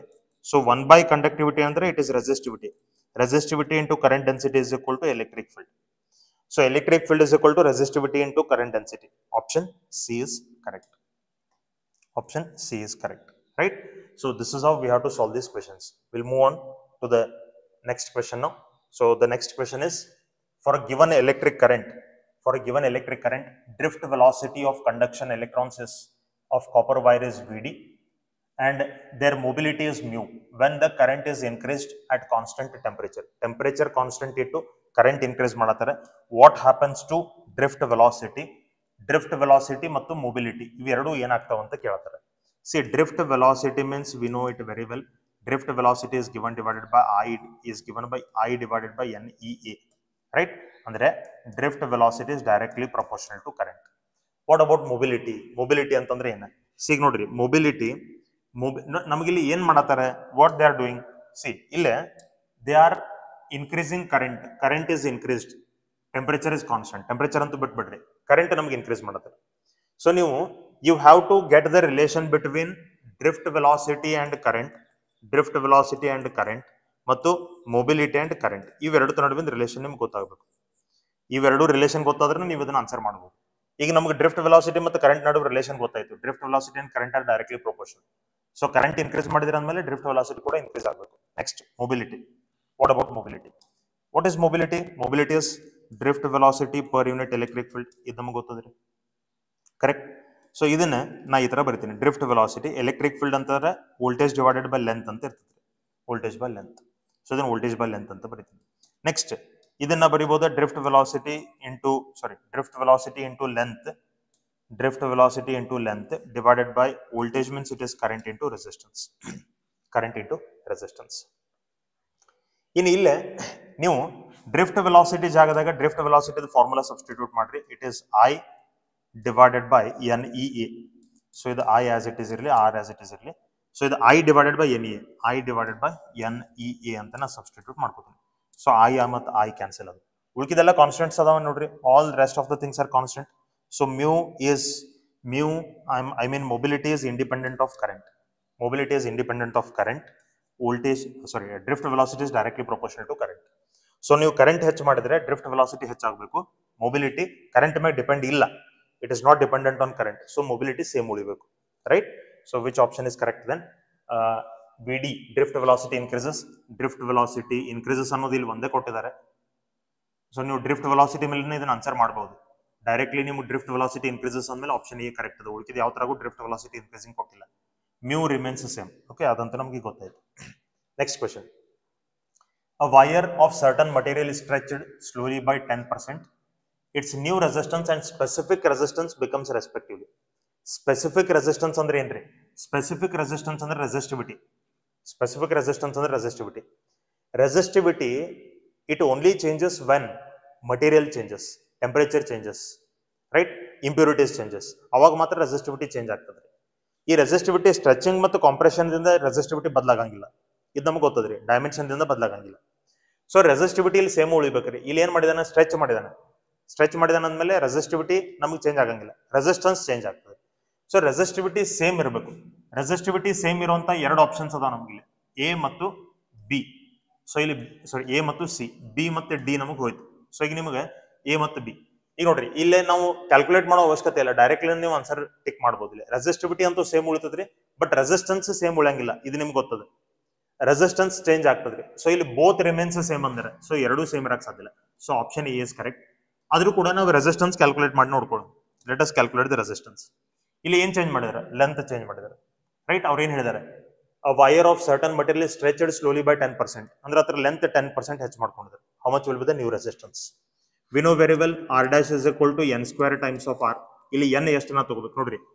l dash new length is original length plus 10% of original length. 10% increase ಮಾಡಿದಾರೆ. Original length as it is ಅದ, ಅದಕ್ಕೆ ಮತ್ತೆ 10% ಹೆಚ್ಚಾಗಿತ್ತು. ಸೊ ನಾವು original length plus 10% of original length ಅಂತ ತಗೋತೀನಿ. ಸೊ ಇಲ್ಲಿ ಎಲ್ ನ ಕಾಮನ್ ತಗೊಂಡ್ರೆ 1 + 10%. ಸೊ ಇದು 1 + 10% ಅಂದ್ರೆ ಇದು 1 + 0.1. ಸೊ ಇದು ನಮ್ಗೆ ಆಗ್ತದೆ 1.1 ಟೈಮ್ಸ್ ಆಫ್ ಎಲ್. ಸೊ ಇಲ್ಲಿ ಎನ್ ವ್ಯಾಲ್ಯೂ ನಂಗೆ ಎಷ್ಟು ಬಂತ್ರಿ? 1.1. ಎನ್ ವ್ಯಾಲ್ಯೂ 1.1, ಯಾಕಂದ್ರೆ 1.1 ಟೈಮ್ಸ್ ಹೆಚ್ಚಾಗೈತಿ. ಸೊ ಆ 1.1 ನಾವಿಲ್ಲ ಸಬ್ಸ್ಟಿಟ್ಯೂಟ್ ಮಾಡ್ಕೊಂಡ್ರೆ ನಮಗೆ ಬರ್ತದೆ, ಇಟ್ ಇಸ್ 11 ಸ್ಕ್ವೇರ್ ಇಸ್ 121. ಸೊ ಇದು ನಮಗೆ 1.21 ಟೈಮ್ಸ್ ಆಫ್ ಆರ್ ಬರ್ತದೆ. So this is the new resistance, right? So ಈ ಆಪ್ಷನ್ ಒಳಗೆ ನಮ್ಗೆ ಅಷ್ಟೇ ಕೊಟ್ಟಿದ್ದಾರೆ, 1.121 times of the resistance will increase ಅಂತ ಕೊಟ್ಟಿದ್ದಾರೆ. Correct? Let us continue then. Okay, ಇಲ್ಲಿ ಮತ್ತೊಂದು ಕ್ವೆಶ್ಚನ್ ಅದೇ. It is from 2021. A wire of resistance 3 ohm. A wire of resistance 3 ohm is stretched twice its original length. ನೋಡ್ರಿ, twice ಹೆಚ್ಚು ಮಾಡಿದ್ದಾರೆ. Twice ಅಂದ್ರೆ ಡೈರೆಕ್ಟ್ಲಿನ ಕೊಟ್ಟಿದ್ದಾರೆ, ನಿಮ್ಗೆ ಎನ್ ವ್ಯಾಲ್ಯೂ ಡೈರೆಕ್ಟ್ಲಿ ಕೊಟ್ಟಿದ್ದಾರೆ. ಸೊ ನ್ಯೂ ರೆಸಿಸ್ಟೆನ್ಸ್ ಎಷ್ಟದೆ? ಸೊ ಸ್ಟ್ರೆಚಿಂಗ್ ಕೇಸ್ ಒಳಗೆ ನಮ್ಗೆ ರೆಸಿಸ್ಟೆನ್ಸ್ ಅಂದ್ರೆ ನಮ್ಗೆ ಗೊತ್ತದೆ n square times of R ಅಂತ. ಎನ್ ಎಷ್ಟದ್ರಿ? N is twice, 2 times. So 2 square is 4 into resistance is 3. So ಇದು ನಮಗೆ 12 ಬಂತು. Which option is correct? Option D is correct. Okay, next note. IV characteristic of a copper wire of length L and cross-sectional area is shown in figure. The slope of the curve becomes. This VI graph adano IV graph adano. It is IV graph. IV graph the slope ಏನು ಕೊಡ್ತದ್ರಿ? Reciprocal of resistance, right? So ಇಲ್ಲಿ ನಮಗೆ reciprocal of resistance ಅಥವಾ conductance ಕೊಡ್ತದ ಅಂತ ಗೊತ್ತದೆ. So ಇಲ್ಲಿ ಏನು ಕೇಳ್ತಾರೆ ಅವ್ರೆ? The slope of the curve becomes. ಅದರ slope ಏನಾಗ್ತದೆ? Slope is less if area of the wire is increased. Slope is less if the length is increased. What happens to slope? So slope increase ಆಗ್ತದೋ decrease ಆಗ್ತದೋ ಇದು ನಮಗೆ ಕೇಳ್ತಾರೆ. They are asking whether the slope is increasing or decreasing or it remains same. What happens to the slope? That is what they are asking. ಈಗ ನೋಡ್ರಿ, 1 by 1 options ನಾವು check ಮಾಡ್ಕೊಂಡು ತಗೋಣ. ಫಸ್ಟ್ ಆಪ್ಷನ್ ದಾಗ ಹೇಳ್ತಾನೆ less slope decreases if area of the wire increases. So ಮೊದಲನೇ option ಒಳಗೆ ಏನ್ ಹೇಳ್ತಾನ್ರಿ? Slope decreases if area of wire increases. Okay, ಇದು ಹೆಂಗ? ಇಲ್ಲಿ ನೋಡ್ರಿ, ಈಗ ನಮಗಿದು ಸ್ಲೋಪ್ ಅಂತಂದ್ರೆ IV ಗ್ರಾಫ್ ಅದು ಸ್ಲೋಪ್ ಅಂದ್ರೆ ನಮ್ಗೆ ಏನ್ ಕೊಡ್ತದ್ರಿ? Slope means it is equal to reciprocal of resistance. Resistance ಅಂತಂದ್ರೆ ನಮ್ಗೆ ಇದು rho into L divided by A. So ಇದು ನಮ್ಗೆ ಏನಾಗ್ತದೆ? A divided by rho into L ಆಗ್ತದೆ. ನೀವು ಸಪೋಸ್ ಏರಿಯಾ ಇನ್ಕ್ರೀಸ್ ಮಾಡಿದ್ರೆ ಸ್ಲೋಪ್ ಏನಾಗಬೇಕು? ಇನ್ಕ್ರೀಸ್ ಆಗ್ಬೇಕ್ರಿ, ಡಿಕ್ರೀಸ್ ಆಗಂಗಿಲ್ಲ. ಯಾಕಂದ್ರೆ slope is directly proportional to area. Slope is directly proportional to area according to this. So ಇಲ್ಲಿ ನಮಗೆ slope decreases if area increases ಅಂತ ಕೊಟ್ಟಿದ್ದಾನೆ. ಸೊ ಆಪ್ಷನ್ ಎ ನಮ್ಗೆ ಕರೆಕ್ಟ್ ಇಲ್ಲ, ಆಪ್ಷನ್ ಎ ನಮ್ಗೆ ರಾಂಗ್ ಅದ. Option A is wrong. Second option less if length of the wire is increased. ನೋಡ್ರಿ length of the wire ನಮಗೆ ಇನ್ಕ್ರೀಸ್ ಆದ್ರೆ ಇಲ್ಲಿ ನೋಡ್ರಿ ರಿಲೇಷನ್ ಅದ length of the wire increase ಆದ್ರೆ ಆಬ್ವಿಯಸ್ಲಿ ಸ್ಲೋಪ್ ಏನಾಗಬೇಕು ಡಿಕ್ರೀಸ್ ಆಗಬೇಕು ಯಾಕೆ ಸ್ಲೋಪ್ ಮತ್ತು ಲೆಂತ್ ನಮಗೆ ಇನ್ವರ್ಸ್ಲಿ ಪ್ರಪೋರ್ಷನಲ್ ಅದಾವ so less if length of the wire is increased less if length of the wire is increased ಇದು ನಮಗೆ ಕರೆಕ್ಟ್ ರೀ ನೆಕ್ಸ್ಟ್ ಸಿ ಆಪ್ಷನ್ ಏನದ more if experiment is performed at high temperature temperature ಹೆಚ್ಚಾದ್ರೆ resistance ಕೂಡ ಹೆಚ್ಚಾಗ್ತದ್ರಿ temperature ಹೆಚ್ಚಾದ್ರೆ resistance ಕೂಡ ಹೆಚ್ಚಾಗ್ತದೆ ರೆಸಿಸ್ಟೆನ್ಸ್ ಹೆಚ್ಚಾದ್ರೆ ಸ್ಲೋಪ್ ಏನಾಗಬೇಕು ಕಮ್ಮಿ ಆಗಬೇಕು so it is wrong more if wire of steel of same dimension is used steel ಅಂತಂದ್ರೆ ಅದು ಮತ್ತೆ ನಮಗೆ ಇಲ್ಲಿ ಕಾಪರ್ ಅದ ಕಾಪರ್ ಬಿಟ್ಟು ನಮಗೆ ಇಲ್ಲಿ ಸ್ಟೀಲ್ ಯೂಸ್ ಮಾಡಿದ್ರೆ ಸ್ಟೀಲ್ ರೆಸಿಸ್ಟೆನ್ಸ್ ನಮಗೆ ಕಾಪರ್ ಕಿಂತನೂ ಕಮ್ಮಿ ಇರ್ತದ್ರಿ ಸೊ ಅಲ್ಲಿ ಮತ್ತೆ ನಮಗೆ ರೆಸಿಸ್ಟೆನ್ಸ್ ಕಮ್ಮಿ ಆದ್ರೆ ಸ್ಲೋಪ್ ನಮಗೆ ಸಾರಿ ಹೆಚ್ಚಿರ್ತದ್ರಿ ಸೊ ರೆಸಿಸ್ಟೆನ್ಸ್ ಹೆಚ್ಚಾದ್ರೆ ಸ್ಲೋಪ್ ನಮಗೆ ಕಮ್ಮಿ ಆಗಬೇಕು ಸೊ ಇಲ್ಲಿ ನಮಗೆ ಕರೆಕ್ಟ್ ಆಪ್ಷನ್ ಯಾವ್ದಪ್ಪ ಅಂದ್ರೆ ಬಿ ಆಪ್ಷನ್ ಕರೆಕ್ಟ್ ಅದ okay will move on to the next concept that is temperature dependence of resistivity see what happens actually ನೀವು ಟೆಂಪರೇಚರ್ ಹೆಚ್ಚು ಮಾಡೋದ್ರಿಂದ ಏನಾಗ್ತದೆ ಫಸ್ಟ್ ಥಿಂಗ್ ನೀವು ಟೆಂಪರೇಚರ್ ಹೆಚ್ಚು ಮಾಡಿದ ಕೂಡಲೇ ಥರ್ಮಲ್ ಸ್ಪೀಡ್ ಆಫ್ ಎಲೆಕ್ಟ್ರಾನ್ಸ್ ಹೆಚ್ಚಾಗ್ತದೆ thermal speed of electrons V know very well electrons ನಮ್ಗೆ ಇನ್ಸೈಡ್ ದ ಕಂಡಕ್ಟರ್ ಏನಾಗ್ತಿರ್ತಾವಪ್ಪ ಅಂದ್ರೆ ರ್ಯಾಂಡಮ್ ಪಾತ್ ಒಳಗೆ ಈ ತರ ಮೂವ್ ಆಗ್ತಿರ್ತಾವ್ರಿ ರ್ಯಾಂಡಮ್ ಪಾತ್ ಒಳಗೆ ಮೂವ್ ಆಗ್ತಿರ್ತಾವೆ ಟೆಂಪರೇಚರ್ ನೀವು ಹೆಚ್ಚು ಮಾಡ್ರಿ ಅಂತಂದ್ರೆ ಅದರದ ಥರ್ಮಲ್ ಸ್ಪೀಡ್ ಹೆಚ್ಚಾಗ್ತದೆ ಥರ್ಮಲ್ ಸ್ಪೀಡ್ ಅಂದ್ರೆ ಜಾಸ್ತಿ ಸ್ಪೀಡ್ ಹೋಗ್ಲಿಕ್ಕೆ ಶುರು ಮಾಡ್ತದೆ ಜಾಸ್ತಿ ಸ್ಪೀಡ್ ಹೋಗ್ಲಿಕ್ಕೆ ಶುರು ಮಾಡ್ತಪ್ಪ ಅಂದ್ರೆ ಅದರದ ರಿಲ್ಯಾಕ್ಸೇಷನ್ ಟೈಮ್ ಡಿಕ್ರೀಸ್ ಆಗ್ತದೆ relaxation time decreases relaxation time ಅಂದ್ರೆ ಏನು ಎರಡು ಕೊಲಿಷನ್ಸ್ ನಡು ಸ್ಪೆಂಡ್ ಮಾಡುವಂತ ಟೈಮ್ ರೀ ಈ ಟೈಮ್ ನಮಗೆ ಕಮ್ಮಿ ಆಗ್ತದೆ right it is the time spent in between two collisions so ಇಲ್ಲೊಂದು ಕೊಲಿಷನ್ ಆಯ್ತು ಇಲ್ಲೊಂದು ಕೊಲಿಷನ್ ಆಯ್ತು ಈಗ ನಾವು ಸ್ಪೀಡ್ ಹೆಚ್ಚು ಮಾಡಿದೀವಿ ಅಂದ ಕೂಡಲೇ ಈ ಎರಡು ಕೊಲಿಷನ್ಸ್ ಆಗ್ಲಿಕ್ಕೆ ನಮಗೆ ಟೈಮ್ ಕಮ್ಮಿ ತಗೋಬೇಕ್ರಿ ಯಾಕಂದ್ರೆ ಜಾಸ್ತಿ ಸ್ಪೀಡ್ ಇಂದ ಹೋಗಿ ಕೊಲಾಡ್ ಆಗ್ತದೆ ಇನ್ನು ರಿಲ್ಯಾಕ್ಸೇಷನ್ ಟೈಮ್ ಡಿಕ್ರೀಸ್ ಆಯ್ತಪ್ಪ ಅಂತಂದ್ರೆ ರೆಸಿಸ್ಟೆನ್ಸ್ ಮತ್ತು ರೆಸಿಸ್ಟಿವಿಟಿ ಇವೆರಡೂ ಇನ್ಕ್ರೀಸ್ ಆಗ್ತವೆ resistance and resistivity these both will increase if relaxation time decreases ಯಾಕಂದ್ರೆ if time is less collision is more if collision is more resistance is more ಯಾಕಂದ್ರೆ resistance ಅನ್ನೋದು ಎಲ್ಲಿಂದ ಹುಟ್ಕೋತದ್ರಿ it resistance depends on collision origin of resistance itself is collision resistance ಅನ್ನೋದು ಹುಟ್ಕೊಳ್ಳೋದೇ collision ಇದೆ so relaxation time ಕಮ್ಮಿ ಆಯ್ತು speed ಹೆಚ್ಚಾಯ್ತು ರಿಲ್ಯಾಕ್ಸೇಷನ್ ಟೈಮ್ ಕಮ್ಮಿ ಆಯ್ತು ಕೊಲಿಷನ್ಸ್ ಹೆಚ್ಚಾದು ಕೊಲಿಷನ್ಸ್ ಹೆಚ್ಚಾದ್ರೆ ರೆಸಿಸ್ಟೆನ್ಸ್ ಹೆಚ್ಚಾಗಬೇಕು ಸೊ ಇದು ಕಂಡಕ್ಟರ್ಸ್ ಒಳಗಡೆ this is in case of conductors so conductors ಒಳಗೆ by increasing temperature resistance and resistivity both will increase ಇವೆರಡು ನಮಗೆ ಇನ್ಕ್ರೀಸ್ ಆಗ್ತವೆ ಓಕೆ ವೆಲ್ ಇನ್ ನೆಕ್ಸ್ಟ್ ನೋಡ್ರಿ we know this very well ಈಗ ಸಪೋಸ್ ನಮಗೆ ಟೆಂಪರೇಚರ್ 0 ಇತ್ತು when temperature is zero at that time resistance is R0 if you increase temperature to a higher temperature called as T resistance ನಮಗೆ R ಅಂತಿರಲಿ so ಇದು ನಮಗೆ ಗೊತ್ತದ್ರಿ by increasing temperature resistance ಹೆಚ್ಚಾಗ್ತದಂತೆ temperature 0 ಇದ್ದಾಗ resistance ಅದು R0 ಅಂತಿರ್ಲಿ temperature ನಾವು ಎಷ್ಟೊಂದು ಹೆಚ್ಚು ಮಾಡ್ಕೊಂಡ್ವಿ ಅಂದ್ರೆ 20 ಡಿಗ್ರಿ ಸೆಲ್ಸಿಯಸ್ 13 14 16 0 ದಿಂದ 20 0 ದಿಂದ 30 ಈ ತರ ನಾವು ಟೆಂಪರೇಚರ್ ಹೆಚ್ಚು ಮಾಡಿದ್ವಿ ಅವಾಗ ರೆಸಿಸ್ಟೆನ್ಸ್ ನಮಗೆ R ಆಗ್ತದೆ ರೆಸಿಸ್ಟೆನ್ಸ್ ಹೆಚ್ಚಾಗಬೇಕು 0 ಇದ್ದಾಗ ಎಷ್ಟು ರೆಸಿಸ್ಟೆನ್ಸ್ ಇತ್ತು ಅಷ್ಟೇ ಉಳಿಯಂಗಿಲ್ಲ ಅದು ಇನ್ಕ್ರೀಸ್ ಆಗ್ತದೆ ಸೊ ಇನ್ಕ್ರೀಸ್ ಆಗ್ತದೆ ಸೊ ಈ ವ್ಯಾಲ್ಯೂಸ್ ಗಳನ್ನ ಕನೆಕ್ಟ್ ಮಾಡುವಂತ ನಮಗೆ ಫಾರ್ಮುಲಾ ಈ ತರದ R is equal to R0 into the bracket 1 plus alpha T right what is R0 here R0 is temperature resistance at 0 degree Celsius R is temperature at resistance at higher temperature so alpha ಅಂದ್ರೆ ಏನ್ರಿ alpha means it is temperature coefficient of resistivity ಅಥವಾ resistance temperature coefficient of resistance alpha correct okay ಇದು first case ಆಯ್ತು we have increased the temperature from 0 to high resistance has increased from R0 to R ಇದು first case ಆಯ್ತು second case ಒಳಗೆ ನೋಡ್ರಿ ಈಗ temperature ನಾವು ಒಂದು ಹೈಯರ್ ಟೆಂಪರೇಚರ್ ದಿಂದ ಇನ್ನೊಂದು ಯಾವುದೋ ಹೈಯರ್ ಟೆಂಪರೇಚರ್ ಅಂದ್ರೆ 0 ದಿಂದ ಶುರು ಮಾಡತ್ತಿಲ್ಲ we are increasing the temperature from T1 to T2 20 to 50 30 to 60 like this we are increasing not from 0 ಈ ಕೇಸ್ ಒಳಗೆ ನಮಗೆ ಇಲ್ಲಿ ಅಲ್ಫಾ ಕ್ಯಾಲ್ಕುಲೇಟ್ ಮಾಡ್ಲಿಕ್ಕೆ ಡೈರೆಕ್ಟ್ ಫಾರ್ಮುಲಾ ಅದ R2 minus R1 divided by R1 into T2 minus R2 into T1 right ಈ formula ನಮಗೆ ಅಲ್ಫಾದ theory ಒಳಗೆ ನಾವು ಇದನ್ನ ತಗೊಂಡಿದ್ದೀವಿ ಡೈರೆಕ್ಟ್ಲಿ ಇದು ನಮಗೆ ಗೊತ್ತದ ಇದು ಬಿಟ್ರೆ ಮತ್ತೊಂದು ಫಾರ್ಮುಲಾ ನಿಮಗೆ ಗೊತ್ತಿರಲಿ R2 divided by R1 is equal to 1 plus alpha T2 divided by 1 plus alpha T1 this formula is very useful ಈ ಫಾರ್ಮುಲಾ ಬಹಳ ಯೂಸ್ಫುಲ್ ಅದ ಇದನ್ನ ನೆನ್ಪಿಟ್ಕೋರಿ ನಿಮಗೆ ಯಾವಾಗ R2 T2 ಕ್ಯಾಲ್ಕುಲೇಟ್ ಮಾಡ್ರಿ ಅಂತ ಕೇಳ್ತಾರೆ ಅವಾಗ ನೀವು ಡೈರೆಕ್ಟ್ಲಿ ಈ ಫಾರ್ಮುಲಾ ಯೂಸ್ ದಿಸ್ ಫಾರ್ಮುಲಾ ಇದು ಬಿಟ್ರೆ ನಿಮಗೆ ಇಲ್ಲಿ ಮತ್ತೊಂದು ಗೊತ್ತಿರಲಿ ಈ ಕಂಡಕ್ಟರ್ಸ್ ಆಗಲಿ ಅಲಾಯ್ಸ್ ಒಳಗಾಗಲಿ ಗ್ರಾಫ್ ಆಲ್ಮೋಸ್ಟ್ ಸ್ಟ್ರೇಟ್ ಲೈನ್ ಇರ್ತದೆ ಕಂಡಕ್ಟರ್ಸ್ ಒಳಗೆ ಗ್ರಾಫ್ ಸ್ವಲ್ಪ ನಮಗೆ ಈ ತರ ಇರ್ತದೆ. It will be like this. ಅಂದ್ರೆ ಎಂಡ್ಸ್ ಮಾತ್ರ ಸ್ಟ್ರೇಟ್ ಲೈನ್ ಇರಂಗಿಲ್ಲ, ಬಟ್ ಮಿಡಲ್ದಾಗ ಜಾಸ್ತಿ ರೇಂಜ್ ನಮಗೆ ಸ್ಟ್ರೇಟ್ ಲೈನ್ ಇರ್ತದೆ. ಅಲಾಯ್ಸ್ ಒಳಗೆ ಡೈರೆಕ್ಟ್ಲಿ ನಮಗೆ ಈ ತರ ಸ್ಟ್ರೇಟ್ ಲೈನ್ ಇರ್ತದೆ. That is the difference. So ಇಲ್ಲೇ ಸ್ಲೋಪ್ ನಮಗೆ ಕಾನ್ಸ್ಟೆಂಟ್ ಇರ್ತದೆ. Slope will be constant. Slope is constant. Slope ಅಂತಂದ್ರೆ ಏನ? Tan theta. ಟ್ಯಾನ್ ಥೀಟಾ ಅಂದ್ರೆ ಏನ್ರಿ? Opposite side by adjacent side. So opposite side ಅಂತಂದ್ರೆ ನೋಡ್ರಿ, ಇದು ನಾವು ಇಲ್ಲಿ ಟೆಂಪರೇಚರ್ ತಗೊಂಡಿರ್ತೀವಿ. Here we take temperature and here we take resistance or resistivity. Correct? So slope is constant. Slope andre enri? Tan theta.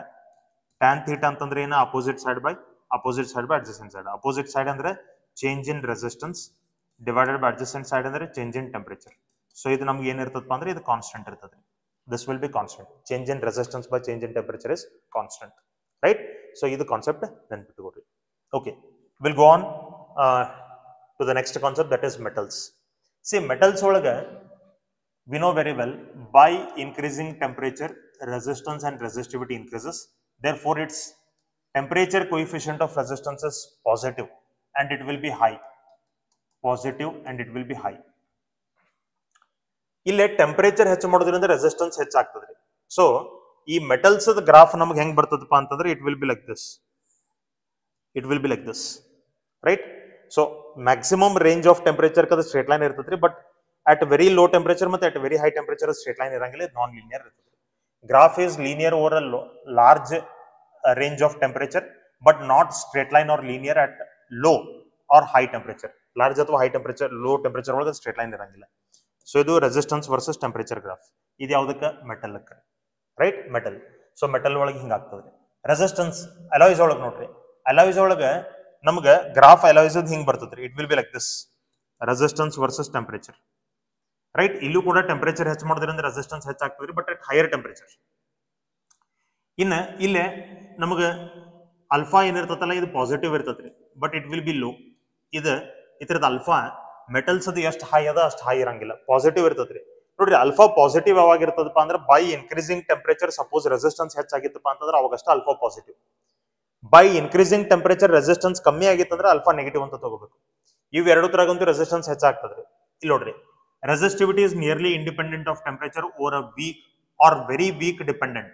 Temperature ದಿಂದ either independent ಅದ ಅಥವಾ ಬಹಳ ವೀಕ್ ಡಿಪೆಂಡೆಂಟ್ ಅದ ಅಂತ ಹೇಳ್ತಾರೆ. For minor changes in temperature resistivity does not vary. ಸಣ್ಣ ಸಣ್ಣ temperature variation resistivity vary ಆಗಂಗಿಲ್ಲ, ರೈಟ್? ಇದು ನಿಮ್ಗೆ ಗೊತ್ತಿದೆ. ಇದು ಅಲಾಯ್ಸ್ ಕೇಸ್ ಒಳಗೆ. ಸೆಮಿ ಕಂಡಕ್ಟರ್ಸ್ ಒಳಗೆ ನೋಡ್ರಿ, ಸೆಮಿ ಕಂಡಕ್ಟರ್ಸ್ ಒಳಗೆ ಏನಾಗ್ತದ್ರಿ? By increasing temperature resistance decreases. ಇಲ್ಲಿ ಯಾಕೆ ರೆಸಿಸ್ಟೆನ್ಸ್ ಡಿಕ್ರೀಸ್ ಆಗ್ತದ್ರಿ?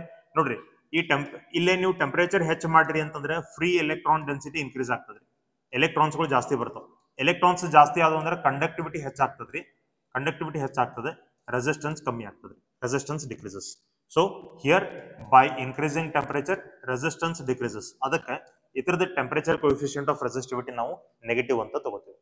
ಇವೆರಡಕ್ಕೂ ಪಾಸಿಟಿವ್, ಇದಕ್ಕೆ ನೆಗೆಟಿವ್ ಅದ. ಇನ್ಸುಲೇಟರ್ಸ್ ಒಳಗೆ ನೋಡ್ರಿ, they have practically no free electrons, have high resistivity, right? Free ಎಲೆಕ್ಟ್ರಾನ್ಸ್ಗಳು ಬರ್ತಾವ್ರಿ. ನೀವು ಟೆಂಪರೇಚರ್ ಹೆಚ್ಚು ಮಾಡೋದ್ರಿಂದ ಇಲ್ಲಿ ಫ್ರೀ ಎಲೆಕ್ಟ್ರಾನ್ಸ್ಗಳು ಸ್ವಲ್ಪ ರಿಲೀಸ್ ಆಗ್ತವೆ, ಬಟ್ ಅದರಿಂದ ಫ್ಲೋ ಆಗುವಂತ ಕರೆಂಟ್ ಬಹಳ ನೆಗ್ಲಿಜಿಬಲ್ ಇರ್ತದ್ರಿ. ಅದರಿಂದ ನಮಗೆ ಕರೆಂಟ್ ಕಂಡಕ್ಟಿವಿಟಿ ಏನ್ ಹೆಚ್ಚಾಗ್ತದೆ ಅದು ಬಹಳ ನೆಗ್ಲಿಜಿಬಲ್ ಇರ್ತದ್ರಿ. ಅದಕ್ಕೆ ಈ ಇನ್ಸುಲೇಟರ್ಸ್ ಒಳಗೆ ನಾವು ಆಲ್ಮೋಸ್ಟ್ ಏನ್ ಹೇಳ್ತೀವಿ? They have practically no free electrons and have high resistivity.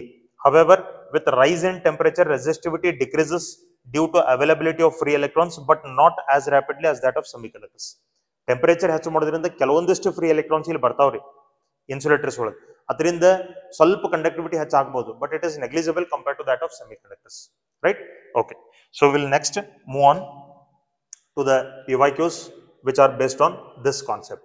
Okay, ಈಗಲೇ ನೋಡ್ರಿ, here they have given us 3 graphs, 3 graphs ಅದಾವಿಲ್ಲ. ರೆಸಿಸ್ಟಿವಿಟಿ ವರ್ಸಸ್ ಟೆಂಪರೇಚರ್ ಗ್ರಾಫ್ ಅದ. ಸೊ ಯಾವ್ದು ಯಾವ ಮಟೀರಿಯಲ್ ಅಂತೇಳಿ ನೀವು ಐಡೆಂಟಿಫೈ ಮಾಡಬೇಕು. ಎಕ್ಸ್ ಅಂದ್ರೆ ಯಾವುದು, ವೈ ಅಂದ್ರೆ ಯಾವುದು, ಝೆಡ್ ಅಂದ್ರೆ ಯಾವುದು. ಸೊ ಇಲ್ಲಿ ನೋಡ್ರಿ, ಎಕ್ಸ್ ಗ್ರಾಫ್ ನೀವು ಏನಾದರೂ ತಗೊಂಡ್ರೆ by increasing temperature resistivity is increasing and it is a curve, it is not a straight line. ಅಂದಮೇಲೆ ಎಕ್ಸ್ ಇಂಡಿಕೇಟ್ಸ್ ಮೆಟಲ್. ಎಕ್ಸ್ ಅಂದ್ರೆ ಮೆಟಲ್ ಅಂದಂಗ್ರಿ. ಯಾಕಂದ್ರೆ ನಾವು ಟೆಂಪರೇಚರ್ ಹೆಚ್ಚು ಮಾಡೋದ್ರಿಂದ ರೆಸಿಸ್ಟಿವಿಟಿ ಹೆಚ್ಚಾಗೈತಿ, ಬಟ್ ಅದು ಕರ್ವ್ ಅದ, ಸ್ಟ್ರೇಟ್ ಲೈನ್ ಇಲ್ಲ. ವೈ ಗ್ರಾಫ್ ನೋಡ್ರಿ, ಇದು ಬೈ ಇನ್ಕ್ರೀಸಿಂಗ್ ಟೆಂಪರೇಚರ್ ರೆಸಿಸ್ಟಿವಿಟಿ ಹೆಚ್ಚಾಗೈತ್ರಿ, but it is a straight line. ಅಂದ್ಮೇಲೆ ಇದೇನ್ರಿ? It is alloy. Z graph ನೋಡ್ರಿ, by increasing temperature resistivity is decreasing.